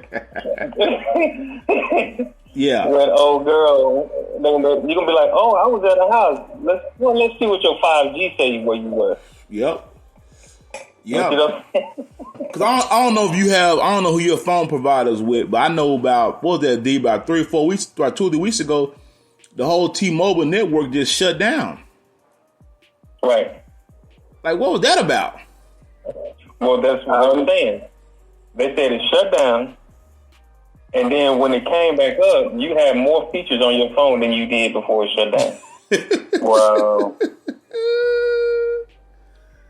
So that's what they was doing. They was uploading the 5G was like updating whatever it wanted to put on your phone and stuff like that. Oh man, yeah, dog, this shit getting real out here. Like I said, this shit getting real, man. The shit getting real, and I think the COVID was just to keep us in the house for a little bit so they can do their thing. Because matter of fact, there's something probably on your phone right now where it talks about the COVID-19.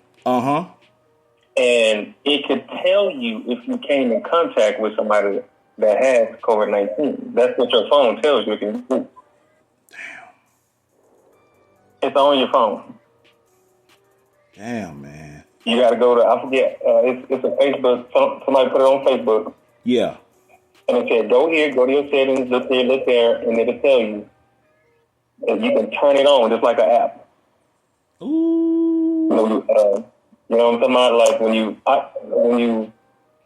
turn it on or off or whatever. Mm-hmm. You turn that feature on. It's like you turn on airplane mode and you turn off airplane mode. Mm-hmm. It's the same thing with this. You can turn on the COVID-19 mode or whatever. And your phone will tell you, like, it'll give you a alert or something. Man. And it'll tell you. So they added that to your phone. Man. I'm going to tell you the truth, man. A lot of times, your boy Trump, he be saying shit, and you be like, you be thinking, did he really say that shit? He be saying shit like, about how government control. He be talking about the shit, and I'm like, do people be listening to that? Right. Y'all listen to what this guy's saying. It's like he's trying to put little gems out there. But are people really catching it? Because I met a young lady years ago, and she was speaking of how pretty much she doesn't buy her children Christmas gifts because income tax time is when they get their big money. So she tell them just wait till then. And I was like, I told her, little tax things she can do to make more money. And she was like, well, nah, I would do my income tax because the government not going to screw me up. I'm like, so you going to put your money in the hands of the government? So you got to look at it. She think like that. How many more people think like that? Pretty much she's relinquishing all of her common sense and her fact to do her own research and do her own stuff. She going to let the government handle it for her. And that's the society we live in, man. A lot of people are really not woke, man. People think woke, African history. Nah, woke is woke. That's why they say we live in a matrix. The terminology, because, basically you are aware of what's going on. Now you're not asleep. Now you know what's going on. It's said that we are in the age of enlightenment now, where people are thinking and people are because if you look at our parents' generation, they didn't really question a lot of things like we do. Like right now, we be questioning shit like, why the fuck do y'all need to have this? Or why you need to have all that? Or, like now, I didn't know it, but you can, I learned this years ago that if your kids in public school, you can actually refuse vaccines. You can refuse that as long as you tell them why, like, okay, I'm religious or my religious affiliation, But if you go to public school, my parents got me all my vaccines, and I remember getting chicken pox and all that, and I got chicken pox, and I'm just like, damn, what's the deal with this? Why do y'all like giving us these damn vaccines? Like in the military. The flu vaccine was mandatory. Every time I got that damn vaccine, I always got the flu. I'm like, damn. Because in the military, a lot of people don't know, but military, we're also a lot of us were guinea pigs. Yeah. We're guinea pigs, bro. We're guinea pigs. It's just like when they get like new products to try, like them. I remember when they had that Gatorade protein drink. We were the first ones to get it. They never sold that product. A lot of stuff the military get first, like Rippets. I know a dude drinking Rippets at work one day. I said, bro, I had that when that shit first came out. He's like, no, it just came out. I said, no, I said, dude, Rippets been out for a long time, dude. I'm telling you what I know. No, man, it just came out. I said, dude, we used to have these in Iraq, bro. I'm telling you what I know. We used to get these things, bro. We got that stuff before y'all did. I just had them things, man. Oh, I used to love them Rippets, man. I had to tell the cat, man, I remember Oakley's, bro. We put Oakley's on the map. Mm-hmm. People weren't wearing Oakleys like that. The military is going to always be the first guinea pig.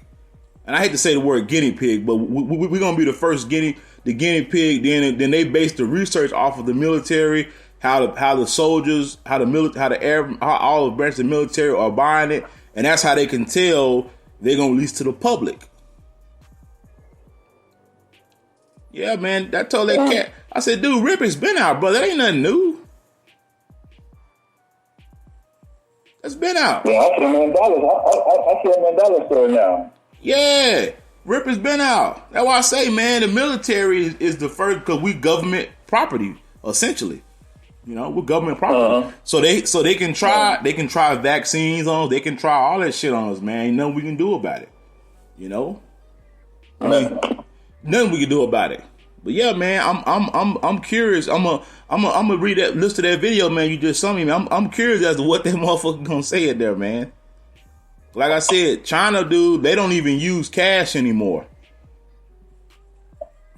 You just stand in front of this little screen. Do you know what I'm talking about? You get in front of this little screen and it's able to deduct money from your bank account. It pulls up all your information, all of it. Yeah, man. Oh yeah. Yeah, man. Oh yeah. Yeah. I also sent you the little phone notification thing that's on your phone. Okay. About COVID-19. I put that in the Facebook Messenger. Okay, yeah, I got it. And for the vaccines, you said how you can refuse it. Well, what they were talking about is they're going to make it to where you can't refuse it. I've heard you're working on the street, you ain't going to be able to work where you work at. The job will say, well, you can't work here. You're COVID-19 vaccinated. You can't work here. Wow. So you'll lose your job just for over vaccination. And they even, what I'm hearing on the street, they're even going to say you can't run your businesses if you got clients coming in. Mm-hmm. You can't do it if you're not COVID-19 vaccinated. And the last crazy one is, bro, they're saying you can't even raise your kids. Ooh. Because you're not COVID-19 vaccinated, you're endangering your kids. So we're going to take your kids. It's a CPS issue now. Oh, man. I'm hearing they're going to make it that case. That's on the street, man. I ain't seen nothing concrete. But you know how people this government can get. Yeah. And you know how they're about their money. If they really want everybody to try to get it, that's how far they got to push it. Oh, man. Try to take everything away from them if we don't get it. But why they don't have this outrage when the flu comes about and you go to work and people coming to work sniffling, sneezing, and coughing? And I hear that people are like, man, hey, you got a laptop, you can work from home, man. You don't have to bring this up into the work. Your morning commute typically takes 25 minutes. If a 400 cubic foot dairy truck spills 2% milk on the freeway, causing you to take a detour and get stuck at a drawbridge for 20 minutes, how late will you be? Don't know? Well, good news, you don't have to, because Waze knows. With real-time traffic alerts from real Waze users, your ETA is always up to date. Waze. Download and drive today. 1. 2, 3, 4. For everyone's safety, Vermont requires a 7-day home quarantine with a negative COVID-19 test, or 14 days with no test to visit this winter. 13, 14, 15, 16, 17. We're also recommending you take the time to do some extra squats, lunges, wall sits, or high knees. 24, 25, 26, 27, 28, 29, 30. With reduced lift and lodge capacity, you're going to have a lot more time to spend on the slopes. So take the time to get your legs ready. 38, 39, 40. Vermont in winter. It's worth the wait. 1, 2, 3. This winter, plan your trip. Don't trip up your plans. Talk to your favorite inn or resort about smart travel suggestions and reservation policies. For full COVID-19 travel guidance, visit VermontVacation.com. 16, 17. Basement and getting everybody else sick. That's right. So then the COVID-19 hits, right? Yeah. And now all of a sudden it's this big, I mean, it just makes a big deal out of it, man. I remember at the gym, man, we got to wait outside, and because they had a capacity at the limit, right? Mm-hmm. So for every person that come out, they can let one in, and then before they let you in, they take the temperature. And then, you can't practice social distance inside the place, really, right? Mm-hmm. So I'm like, okay, if it's this deadly, then why are you allowing this to go on? Why are you still able to go to Walmart? Why are you still, all these other things you're able to do yourself. For certain other businesses, they shut down because they say it's too dangerous. Mm-hmm. That's why I think it's more hype than reality. Okay, other causes of death in America, there's a lot of other ways that you can, a lot more other things you can die from than this right here. That's right. And they're like it don't even exist no more. Because I don't know if you noticed, man, during the George Floyd riots and all that, COVID-19 wasn't even being talked about. So it wasn't? It wasn't even being talked about, but it seemed like now that, now we got these people under control now. Let's get back on COVID-19 again. Now they're saying the cases are rising now and all that again, right? Yeah. And the fact that when you're seeing people riding, they had these little masks on or whatever. But they've been, they've said that those look like a regular mask. Mm-hmm. Doesn't even work. That you have to have the N95 or whatever. Yeah. Mm-hmm. You have to have one of those type masks, which is basically like a mask you can get from like Home Depot if you're doing something like I know they use it for like pain if you're working around chemicals and stuff. Wow. One of those type masks, but like a regular cloth mask, they say doesn't even affect. Right. They can't even go through that process. Exactly. You gotta have like a certified thickness, like you said, like exactly. That's not so cool. But I haven't worn a mask yet, though. Me neither. I want to say now it's mandatory, isn't it? There you go. I think some places. Wow. I know where you go. Yeah, they trying to make it. Wow. Damn, man. Damn. So, it's just not info out there. That's why, it's important for us to come together and share the information. So I appreciate you having this, to where it's, like you said, it's a safe place to just kind of open up, you know what I mean? And talk about all this stuff that's going on, man, because a lot of it affects black people. Yes, sir. And there's a lot out there. And so we have to come together. That's right. And get something spread around. That's right, man. Yeah, man. I'm sharing the podcast right now, telling people to call in, man. I'm like I said, man. I'm just all this shit. Like I said, it all kind of ties in together, man. Because a lot of our people, man, just a lot of stuff we just don't know. And those that do know, are afraid to share information.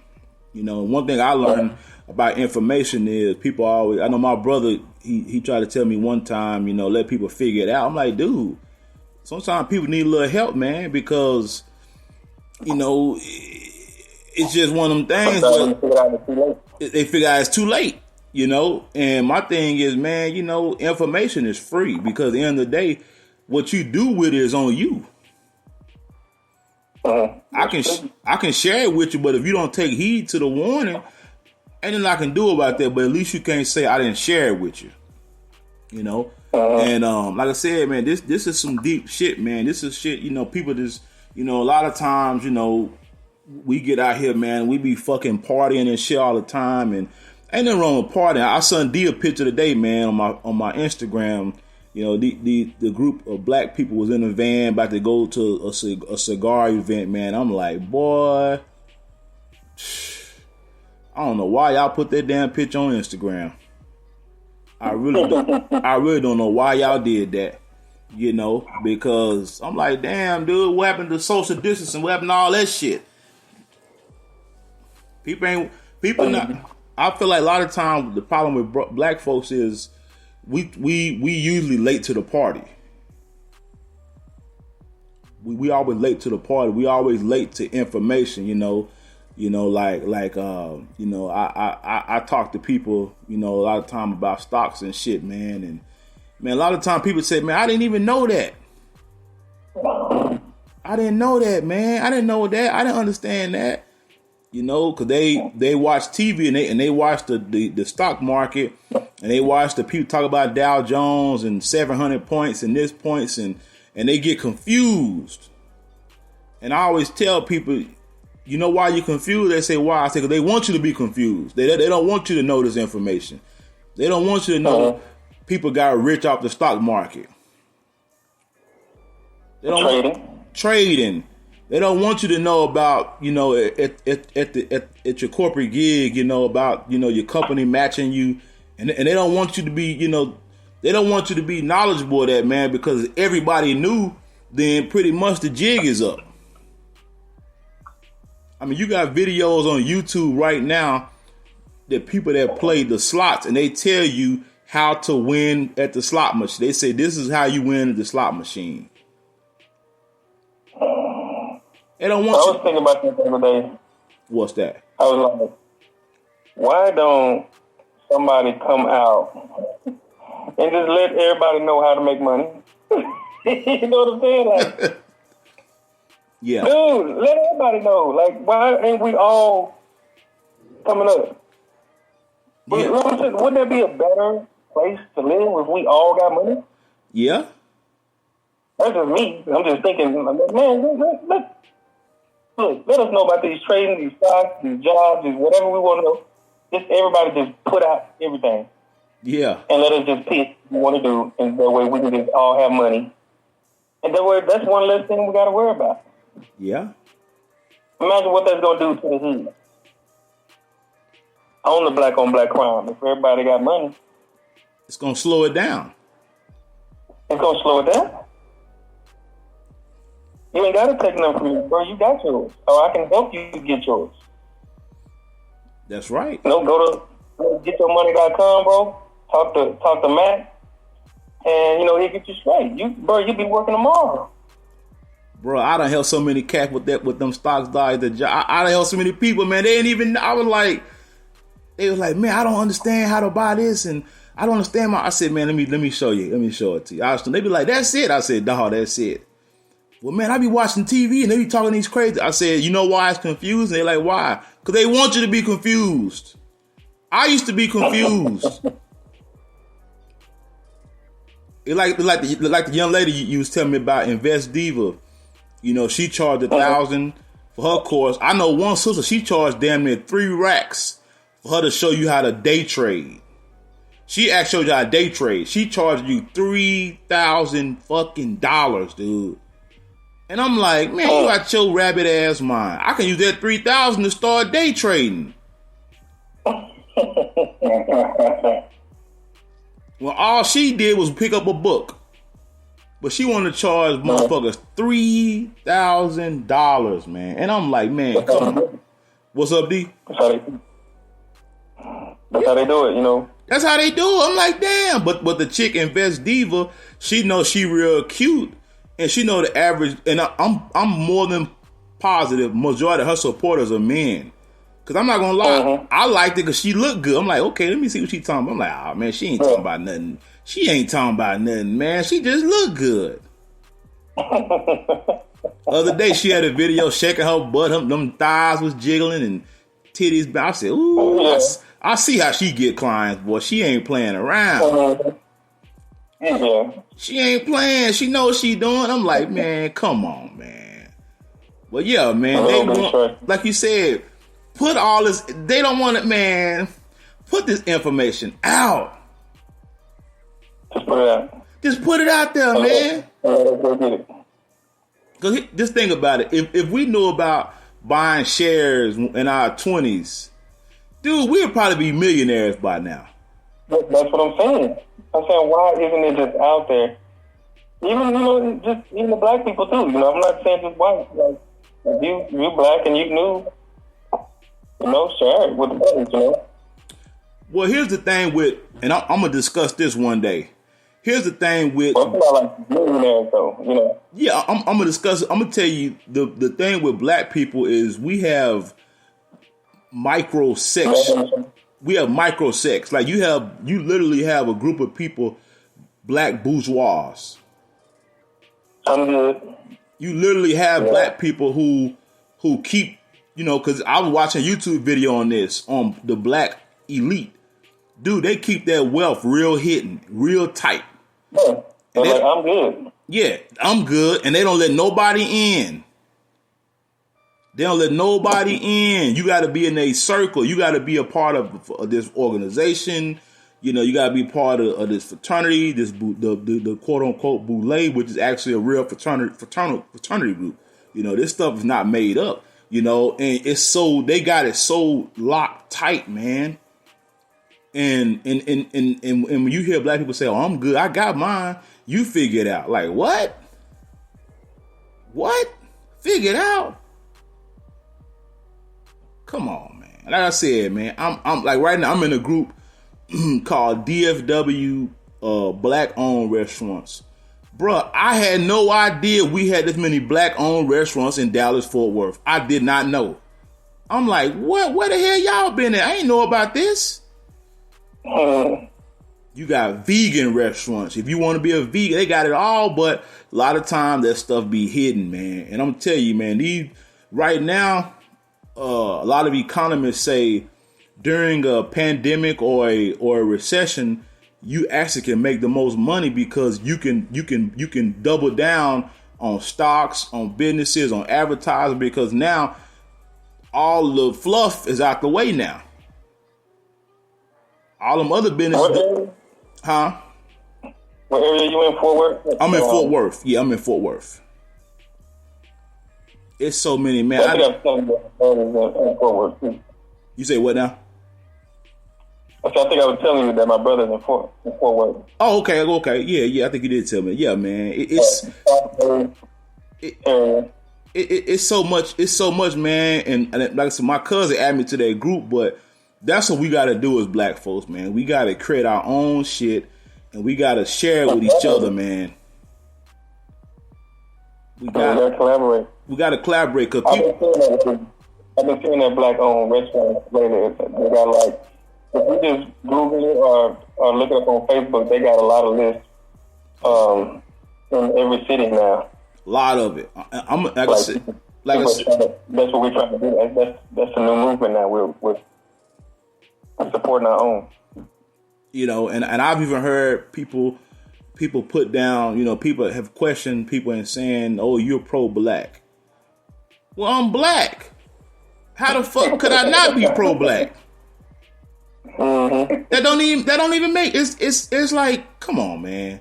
It's like when it come to us, we got to be ashamed of our blackness. We got to be, we don't want to look too militant. No, it's not militant. It's okay. You are who you are. I'm not knocking it, but I'm gonna support my people. Then they say, well, the black people charge a little bit more money. Okay, that's cool. They got to start somewhere. Yeah. So that's what I'm saying, man. We gotta, like you said, we gotta get past. We gotta get past this. I got mine. I'm living in my 2-story house. You go get yours. Nah, man, you can't do that. And that goes, and to me, that goes beyond politics, religion, socioeconomic status. We got to get rid of all that and share that information, man. Because a lot of our people, just like I said, man, I done helped out so many brothers and sisters, man, who, and I'm talking about brothers and sisters in their 40s and 50s, man, who had no idea what that stuff was, man. And I did a video on that called the Tulsa Real Estate. I'm sorry, not a video. I did a podcast on it called the Tulsa Real Estate Failure. And I broke down stocks and stuff like that. You know, like I said, I don't know. I'm not a day trader. I don't know much about day trading, but I can teach you how to buy stocks, and I can teach you how to stick with it for a while. I got a stock. I've been with it for 4 years now. It was 1 cent. Now it's at 4 cents. You know, so hey, it's about longevity. Then I got, you know, I showed you the AbbVie stocks I bought, you know, and I got some stocks in GE, you know, and of course I got my corporate stocks, you know. So like I said, man, you know, when I get knowledge, I don't mind sharing it, bro. I do not. I want people to be knowledgeable and to be wealthy, man. Like I said, the thing about day trading, that's something I want to learn, because that's where the real money is. That's where that real money is.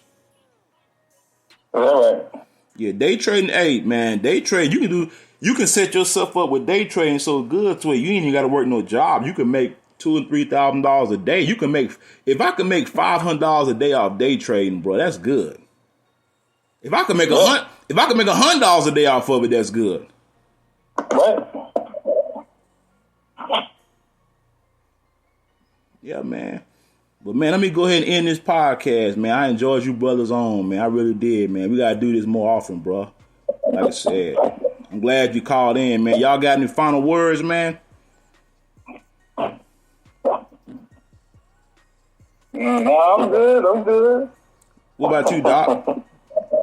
Well, I mean, I appreciate you, man, you know, sharing your knowledge, you know, and you do have a lot of it.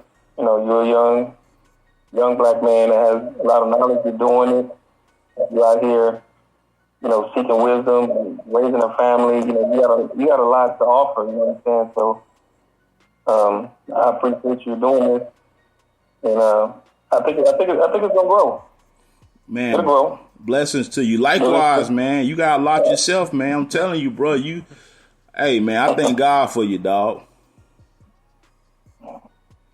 Appreciate y'all, man. Both of y'all. You know what I'm saying? I don't know if I know you. I probably seen you, but I don't know. You probably seen D. Yeah. Did you went to Rusty, right? Yeah. It's changed out of ran crossing. Yeah. It's changed out of ran crossing.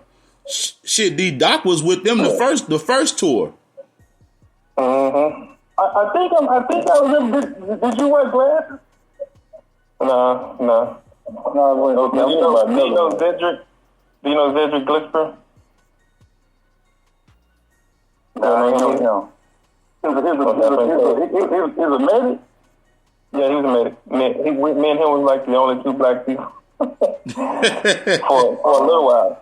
We were like the only two black people. And so I was going to say, if you knew him, then you saw me and him together, because we was like the only two black people. Oh, man. Who were you attached to over there? Oh, man, I was with a little bit some of everybody because I'm a medic. And so, yeah, they put us with, like, all the different companies. Mm-hmm. We'll have to rotate. Okay, yeah, I'm attached to Charlie over there. Brantley. I think that was our medic. Did you ever go to the hospital, the aid station? Nah, I never did go up there. Oh, you never did? Okay. Yeah, I was up there a lot on that tour. Oh, okay. But, every now and then they'll rotate us out, and because as a medic, everybody has to have a medic. I'm pretty sure y'all have one or whatever. Yeah, we have one. Yeah. Yeah, you Do see. you remember when y'all had? Yeah, we had a guy named Brantley, yeah. The cat, man. Yeah, he probably stayed with y'all the whole time, though. Yeah, he did. Do you remember, you remember Doc Hennessy? Yeah. Yeah. I don't know if you remember him, Rod. You remember Hennessy? Light-skinned brother? I think I remember that. I think I remember him. He was with Hennessy. The gray eyes or something. These two was together. They was together a lot. They was together a lot. Hennessy. Yeah. If I see the face, it'll probably come right back. Yeah, he was with Hennessy a lot. Hennessy was a damn good medic, man. I remember Glisper too. I remember Glisper. I remember him. Shit. Like I said, I came to 166. That was my second unit, and our medic. I forgot what his name was, man. But you probably know him, Johnson. You probably know him. Like I said, medics, they all know each other. Kind of like supply. We all knew each other. But yeah, Doc was with 166 like in 03. When you came to 166, like in 01, 02? Yeah. Yeah, so he went to the first war with them. He with them then he came, then he deployed in 05, 06. I was with 112, and then he probably deployed more. Then he probably deployed with them again, and then Rustemeyer. And then you go to Carson, Doc? Yeah, I went to Carson. Okay. So you probably saw him in Carson. Yeah, what I'm saying. I got to know if you went up there. Well, and actually, that's when they did the separation, remember? Some people went to different places. So they put me in 17 CAD. Oh, you in 17 CAD. That's 17 CAD. That's not, I got out after that, but well, that's why I deployed with them. Then I got out. Okay. I think we got that star maybe from 17K. I can't think of his guy's name. Black dude? No, white guy. He came over from 17. Because I saw Major couldn't deploy or something, and he ended up coming over, taking over. Damn. I can't think of his guy's name. Is that something? Some of the black sergeant couldn't deploy?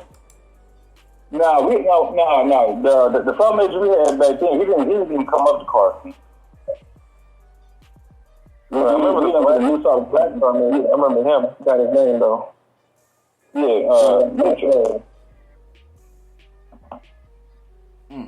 know. Yeah. He didn't come up there though. We ended up getting all pretty much the whole leadership was new when we got there. They got a lot of new people in. Yeah, I do remember that. But 166 was right next door to 17 Cab. He was right next door to them. Yeah, that's right. Damn. I remember 17 Cab there. Yeah.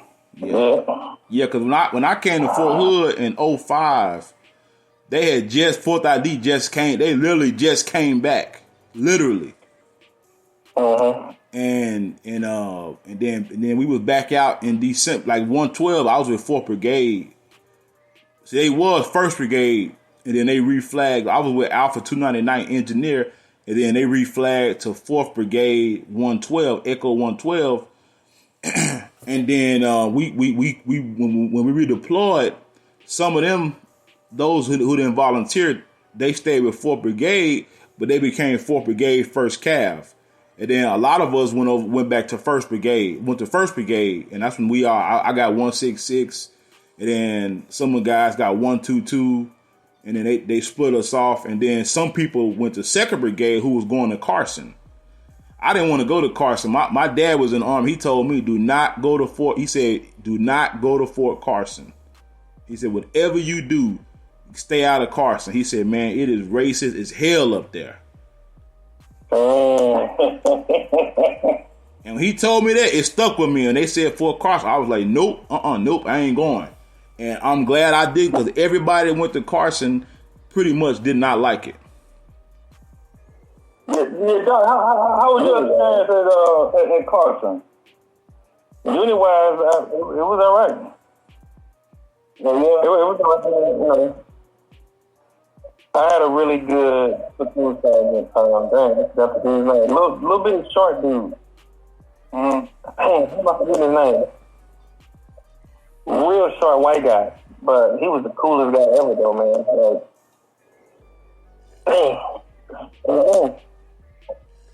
Can't think of it right now, but I know at 166. My bad, D. Go ahead. I didn't really care for it up there, man. It just down. It started going down. To me, it started going down here for the 166 unit. You know, but maybe if I didn't have nothing to compare it to, I'm comparing it to when it was, at hood, Mm-hmm. And I felt compared to that, it had went down. Mm-hmm. That says a lot. Yeah. And I'm gonna tell you, man, because 166, bro, I was like, this motherfucking unit ate up. I'm like, dude, I have never been a part of nothing like this in my life. But the thing about 166 though was it was all black leadership. Yeah. I had never experienced that in my, I was like, man, this is crazy, Uh-huh. You know what's funny, man, is that at one time, and I don't even know did they ever correct it, but the EO team at Carson, for our unit, the EO team was all white males. Wow. And when I looked and I walked past and I saw that, I said, whoa, who put this together? How can this be EO?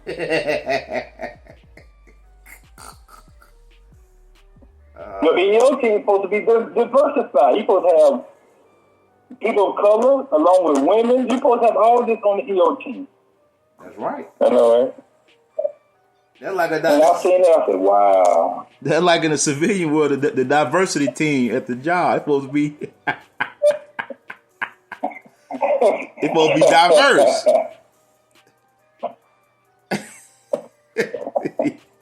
EO team all white. Boy, that's crazy. I never knew that existed, man.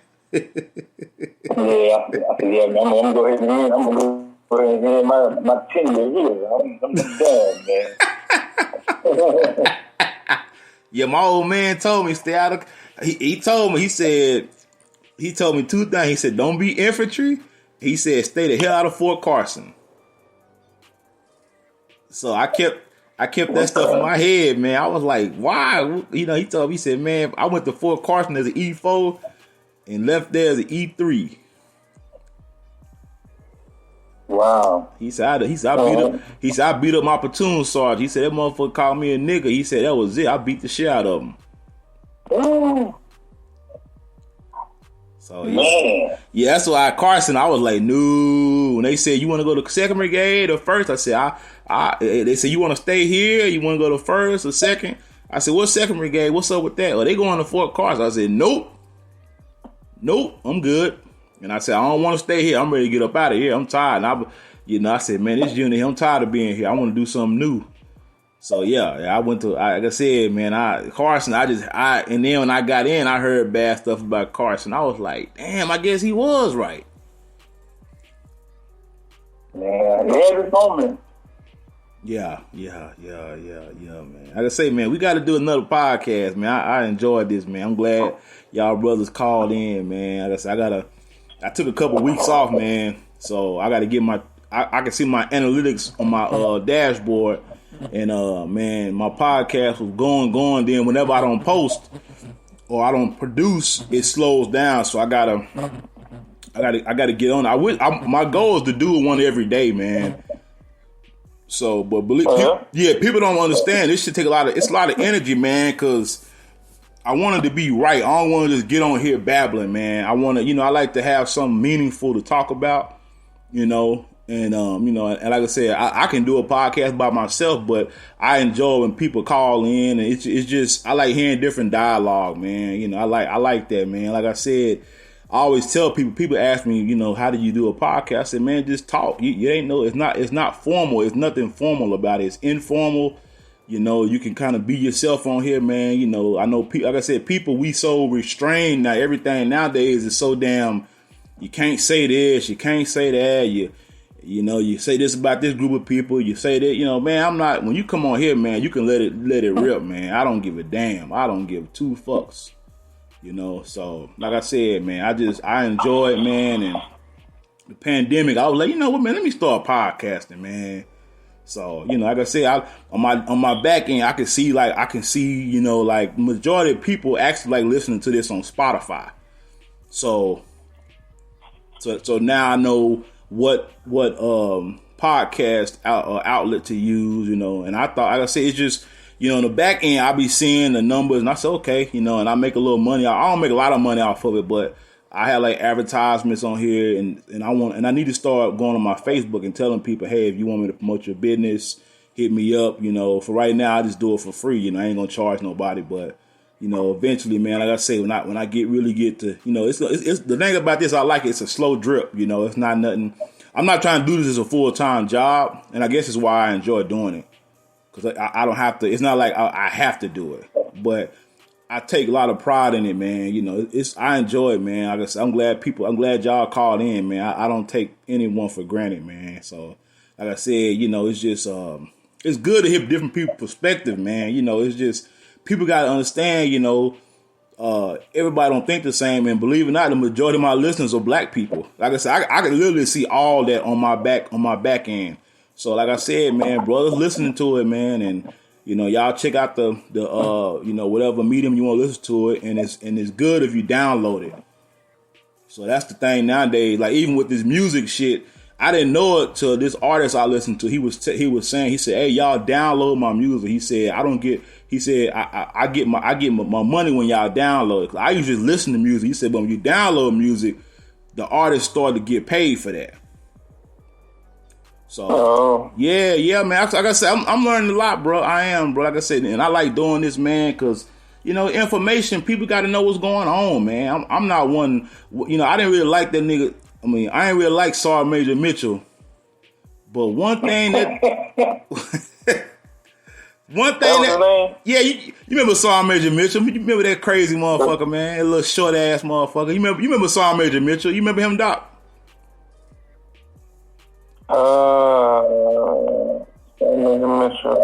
Remember he replaced Eddie Mitchell. Remember he was with Colonel McKean. It sounds to me. I just can't think of his face right now.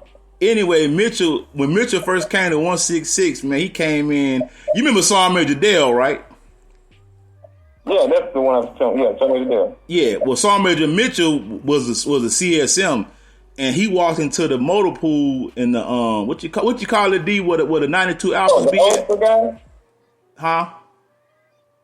He's a little bit older, slim. Nah, he was young. He was slim. He was a short little. He was a little Mighty Mouse. Yeah, a little Mighty Mouse motherfucker. And anyway, when he got there, man, he went to the what you call it? What the mechanics be at? Not the mechanics. What 92 Alphas be at, D? Where you go in there and get your log book and all that shit. What you call that area? Down in the motor pool at the down in the motor pool though. Yeah. Okay. Well, anyway, he walked in there one day, man. He was asking everybody questions. He asked his NCO, he asked him a question. He said, "Where your soldier at?" And the soldier was like, he said, "Right there." He asked him something, and he said, "What are you teaching your soldiers, Sergeant?" And he was like, "I don't." He was like, it fucked him up. And Mitchell said, "Let me tell y'all something. anybody that don't want to share information is a dangerous person to be around. Oh. He said, get away from them immediately. And that shit stuck with. I said, man, this dude here, he an asshole, but he makes sense. He said, anybody that don't want to share knowledge, he said, that is a dangerous person to be around. Get away from them immediately. So, I'm going to end on that note, man. Thank y'all for calling in, man. All right. Later, man. For sure. All right.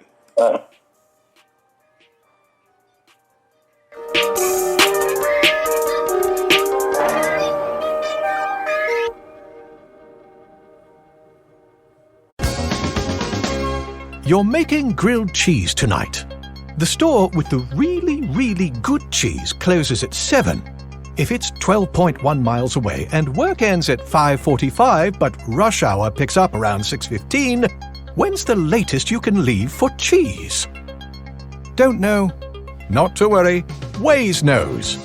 Take a look at the traffic forecast and plan your drive ahead of time. Waze. Download and drive today. Bueno, nos vamos. Aquí tiene su cuenta. Espere, $10,000? Así es, las cervezas, hamburguesas, alitas, postre, la multa por conducir borracho a casa, licencia suspendida, días de cárcel, días de trabajo perdidos. Ya sabe, todo lo que involucra obtener un DUI. Bueno, y lo que quiera dejar de propina. No pagues el precio de tomar y manejar. Te puede salir caro. Maneja tomado y serás arrestado. Un mensaje de Netza.